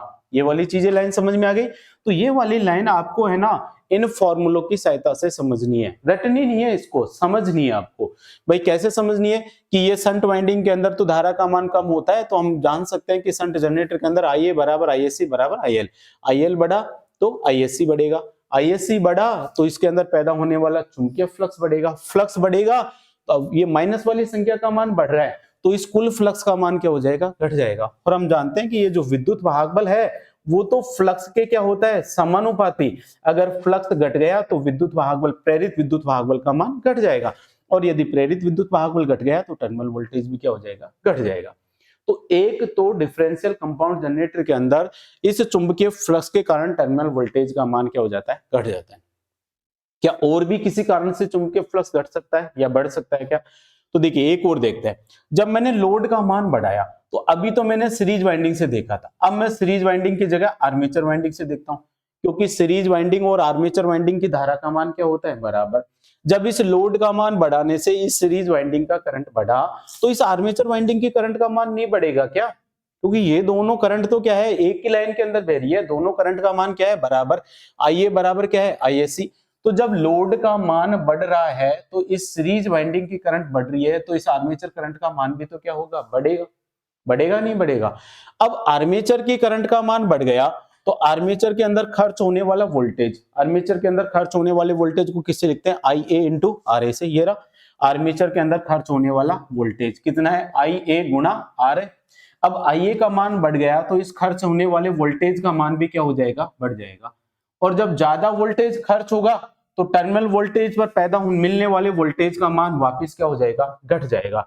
अर्थात टर्मिनल वोल्टेज का मान दोबारा घट गया। दोबारा किसके कारण घट गया, आर्मेचर के प्रतिरोध के कारण या आर्मेचर के अंदर पैदा होने खर्च होने वाले वोल्टेज के कारण। तो आर्मेचर के अंदर खर्च होने वाले वोल्टेज के कारण भी टर्मिनल वोल्टेज घट रहा है और सीरीज वाइंडिंग के फ्लक्स के कारण भी टर्मिनल वोल्टेज घट रहा है। अर्थात डिफरेंशियल कंपाउंड जनरेटर के अंदर दो कारणों से इस टर्मिनल वोल्टेज का मान क्या होता है, घटता है। तो डिफरेंशियल कंपाउंड जनरेटर पर जैसे ही हम लोड का मान बढ़ाएंगे तो उसके टर्मिनल वोल्टेज का मान तेजी से क्या हो जाएगा, घट जाएगा, क्योंकि फ्लक्स भी टर्मिनल वोल्टेज को घटाएगा और आर्मेचर के अंदर खर्च होने वाला वोल्टेज है वो भी टर्मिनल वोल्टेज को घटाएगा। तो लोड का मान घटाने पर टर्मिनल वोल्टेज में तेजी से क्या होता है, आपका परिवर्तन होता है। चीजें समझ में आई आपका, इतना चीज आपको याद रखना है। इतना लिख लिया आपने, तो आगे आपको लिखना है, इसको मैं मिटा देता हूं, आपको ये वाला याद रखना है। एक तो ये वाली लाइन मैं वापस लिखवा दूंगा, चलो इसको, क्योंकि हिंदी में लिखवा देता हूं, अच्छी तरह समझ में आ जाएगी। ठीक है, तो डिफरेंशियल कंपाउंड जनरेटर के अंदर आपने ये तो लिख लिया कि विद्युत धारा का फॉर्मूला ये होता है, वो टर्मिनल वोल्टेज का फॉर्मूला मैंने वो लिखवा दिया था। फिर आपको याद रखना है डिफरेंशियल कंपाउंड जनरेटर पर, डिफरेंशियल कंपाउंड जनित्र, डिफरेंशियल कंपाउंड जनित्र पर लोड का मान बढ़ाने पर, क्या, डिफरेंशियल कंपाउंड जनित्र पर लोड का मान, लोड का मान बढ़ाने पर, डिफरेंशियल कंपाउंड जनरेटर पर लोड का मान बढ़ाने पर टर्मिनल वोल्टेज का, टर्मिनल वोल्टेज का मान, टर्मिनल वोल्टेज का जो मान है वो क्या होता है आपका, तेजी से घटता है। टर्मिनल वोल्टेज का मान तेजी से क्या होता है आपका, घटता है, तेजी से घटता है। क्यों घटता है, तो देखिए पहला पहला तो लिखोगे आप क्या, जब लोड का मान मैंने बढ़ाया तो सीरीज वाइंडिंग के अंदर बहने वाली धारा का मान बढ़ेगा, सीरीज वाइंडिंग के अंदर बहने वाली धारा का मान बढ़ा तो फाई एस ई का मान बढ़ेगा, फाई एस ई का मान बढ़ा तो फाई टी का मान क्या हो जाएगा आपका, घट जाएगा, और फाई टी का मान घटा तो यहां से आगे लिखना है आपको, फाई टी का मान घटा तो प्रेरित विद्युत भाग बल ईजी का मान क्या होगा, घटेगा, और जब ईजी का मान घटेगा तो टर्मिनल वोल्टेज वीटी का मान क्या हो जाता है, घटे जाता है। तो पहला तो क्या होता है, इस सीरीज वाइंडिंग के फ्लक्स के कारण इस टर्मिनल वोल्टेज का मान क्या हो जाता है आपका, घटता है। दूसरा कैसे लिखोगे, दूसरा किस कारण से बढ़ता है, भाई लोड करंट का मान बढ़ा तो क्या होगा, आर्मेचर करंट का मान भी क्या होगा, बढ़ेगा। जब आर्मेचर करंट का मान बढ़ेगा तो आर्मेचर के अंदर खर्च होने वाले वोल्टेज का मान क्या होगा, बढ़ेगा, और जब आर्मेचर के अंदर खर्च होने वाले वोल्टेज का मान बढ़ेगा तो टर्मिनल वोल्टेज वीटी का मान क्या हो जाएगा, कम हो जाएगा। अर्थात डिफरेंशियल कंपाउंड जनरेटर में लोड का मान बढ़ाने पर दो दो कारणों से क्या होता है, टर्मिनल वोल्टेज में क्या होती है, कमी होती है। ये वाली चीजें क्लियर आपकी, ठीक है। फिर आपको याद रखना है कि ये जो डिफरेंशियल कंपाउंड जनरेटर है इसका उपयोग कहां पे किया जाता है, इसको मिटा दूं मैं, ठीक है। तो याद रखना कि लोड का मान बढ़ाने पर टर्मिनल वोल्टेज का मान क्या होता है, घटता है। दूसरा,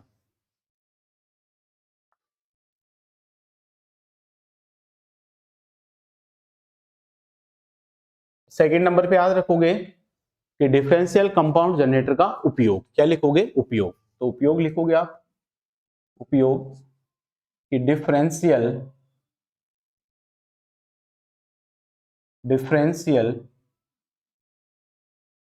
कंपाउंड जनरेटर का उपयोग आर्क वेल्डिंग में, किसके अंदर, आर्क वेल्डिंग में, आर्क वेल्डिंग में किया जाता है। डिफरेंशियल कंपाउंड जनरेटर का उपयोग कहां पे किया जाता है, तो डिफरेंशियल जो कंपाउंड जनरेटर है उसका उपयोग आर्क वेल्डिंग में किया जाता है। आर्क वेल्डिंग में क्यों किया जाता है, जब हम वेल्डिंग करते हैं तो वेल्डिंग करते हैं तो दोनों इलेक्ट्रोड के बीच में क्या होता है, शॉर्ट सर्किट, अर्थात लोड का मान क्या होता है, बढ़ता है। तो जैसे ही लोड का मान बढ़ेगा तो शॉर्ट सर्किट होगा, शॉर्ट सर्किट होते ही तुरंत वोल्टेज क्या हो जाएगा, घट जाएगा। अब शॉर्ट सर्किट की कंडीशन में क्या होता है, प्रतिरोध का मान 0 हो जाता है। तो अगर वोल्टेज ज्यादा होगा तो ज्यादा मान की करंट बहेगी तो वाइंडिंग क्या हो सकती है, जल सकती है। लेकिन वोल्टेज के घटने के कारण, वोल्टेज के घटने के कारण क्या हो जाता है, करंट का मान वापस क्या हो जाता है, घट जाता है, जिससे वेल्डिंग की जो वाइंडिंग है वो जलने का खतरा नहीं होता। इस कारण आर्क वेल्डिंग के अंदर हम डिफरेंशियल कंपाउंड जनरेटर का क्या किया जाता है, उपयोग किया जाता है।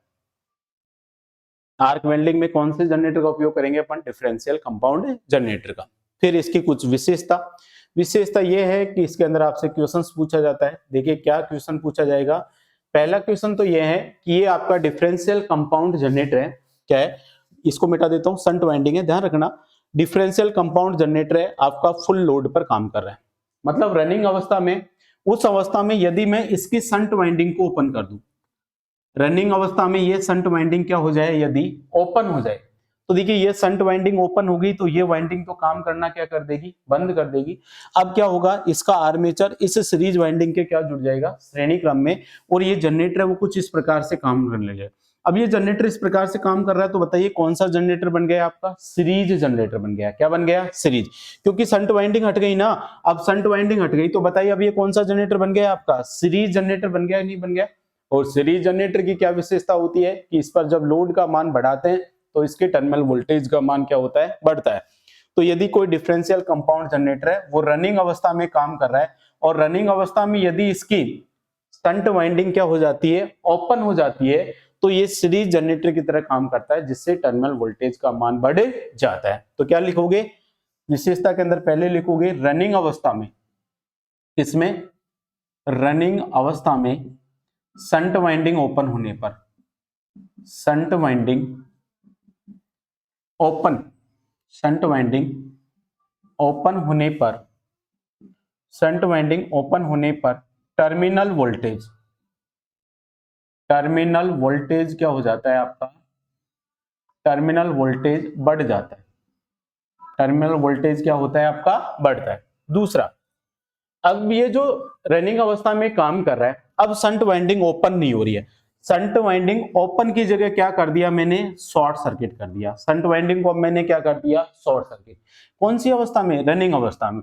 तो रनिंग अवस्था में यदि मैं शंट वाइंडिंग को शॉर्ट सर्किट कर दूंगा, शॉर्ट सर्किट करते ही इस वाली लाइन का जो प्रतिरोध है उसका मान कितना हो जाएगा, 0। और जब प्रतिरोध का मान 0 हो जाएगा तो इस लोड के अंदर प्रवाहित होने वाली धारा का मान क्या हो जाएगा, 0, क्योंकि इधर वाली ब्रांच का प्रतिरोध 0 हो गया तो पूरी की पूरी धारा किसमें से जाएगी, यहां से होकर जाएगी।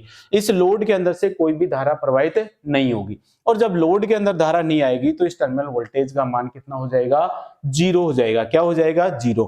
तो रनिंग अवस्था में यदि मैं शंट वाइंडिंग को शॉर्ट सर्किट कर देता हूं तो इस टर्मिनल वोल्टेज का मान क्या हो जाता है, 0। क्यों हो जाएगा, क्योंकि सारी की सारी करंट है इस शॉर्ट सर्किट के रास्ते से क्या होने लग जाएगी, प्रवाहित होने लग जाएगी। तो दूसरा क्या होता है, रनिंग अवस्था में, कौन सी, रनिंग अवस्था में, रनिंग अवस्था में शंट वाइंडिंग,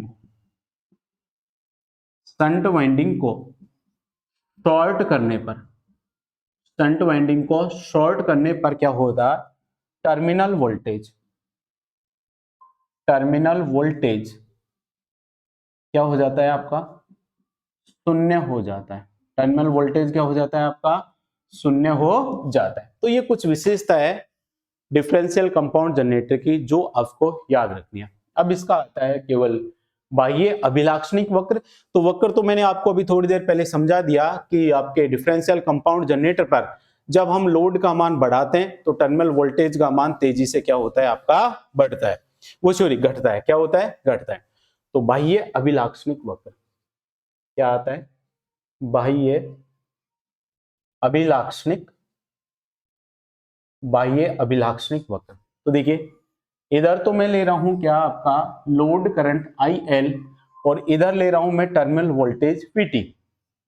ठीक है, नो लोड की अवस्था में टर्मिनल वोल्टेज का मान इतना होगा, ये क्या है, नो लोड की अवस्था में क्या है आपका टर्मिनल वोल्टेज है। अब मैं क्या करूंगा, जैसे ही मैं लोड का मान बढ़ाऊंगा तो एक तो चुंबकीय फ्लक्स के कारण क्या होगा आपका, इस टर्मिनल वोल्टेज के मान में कमी होगी। दूसरा किसके कारण, आर्मेचर के अंदर पैदा होने वाले वोल्टेज ड्रॉप के कारण भी इस फ्लक्स के मान में कमी होगी।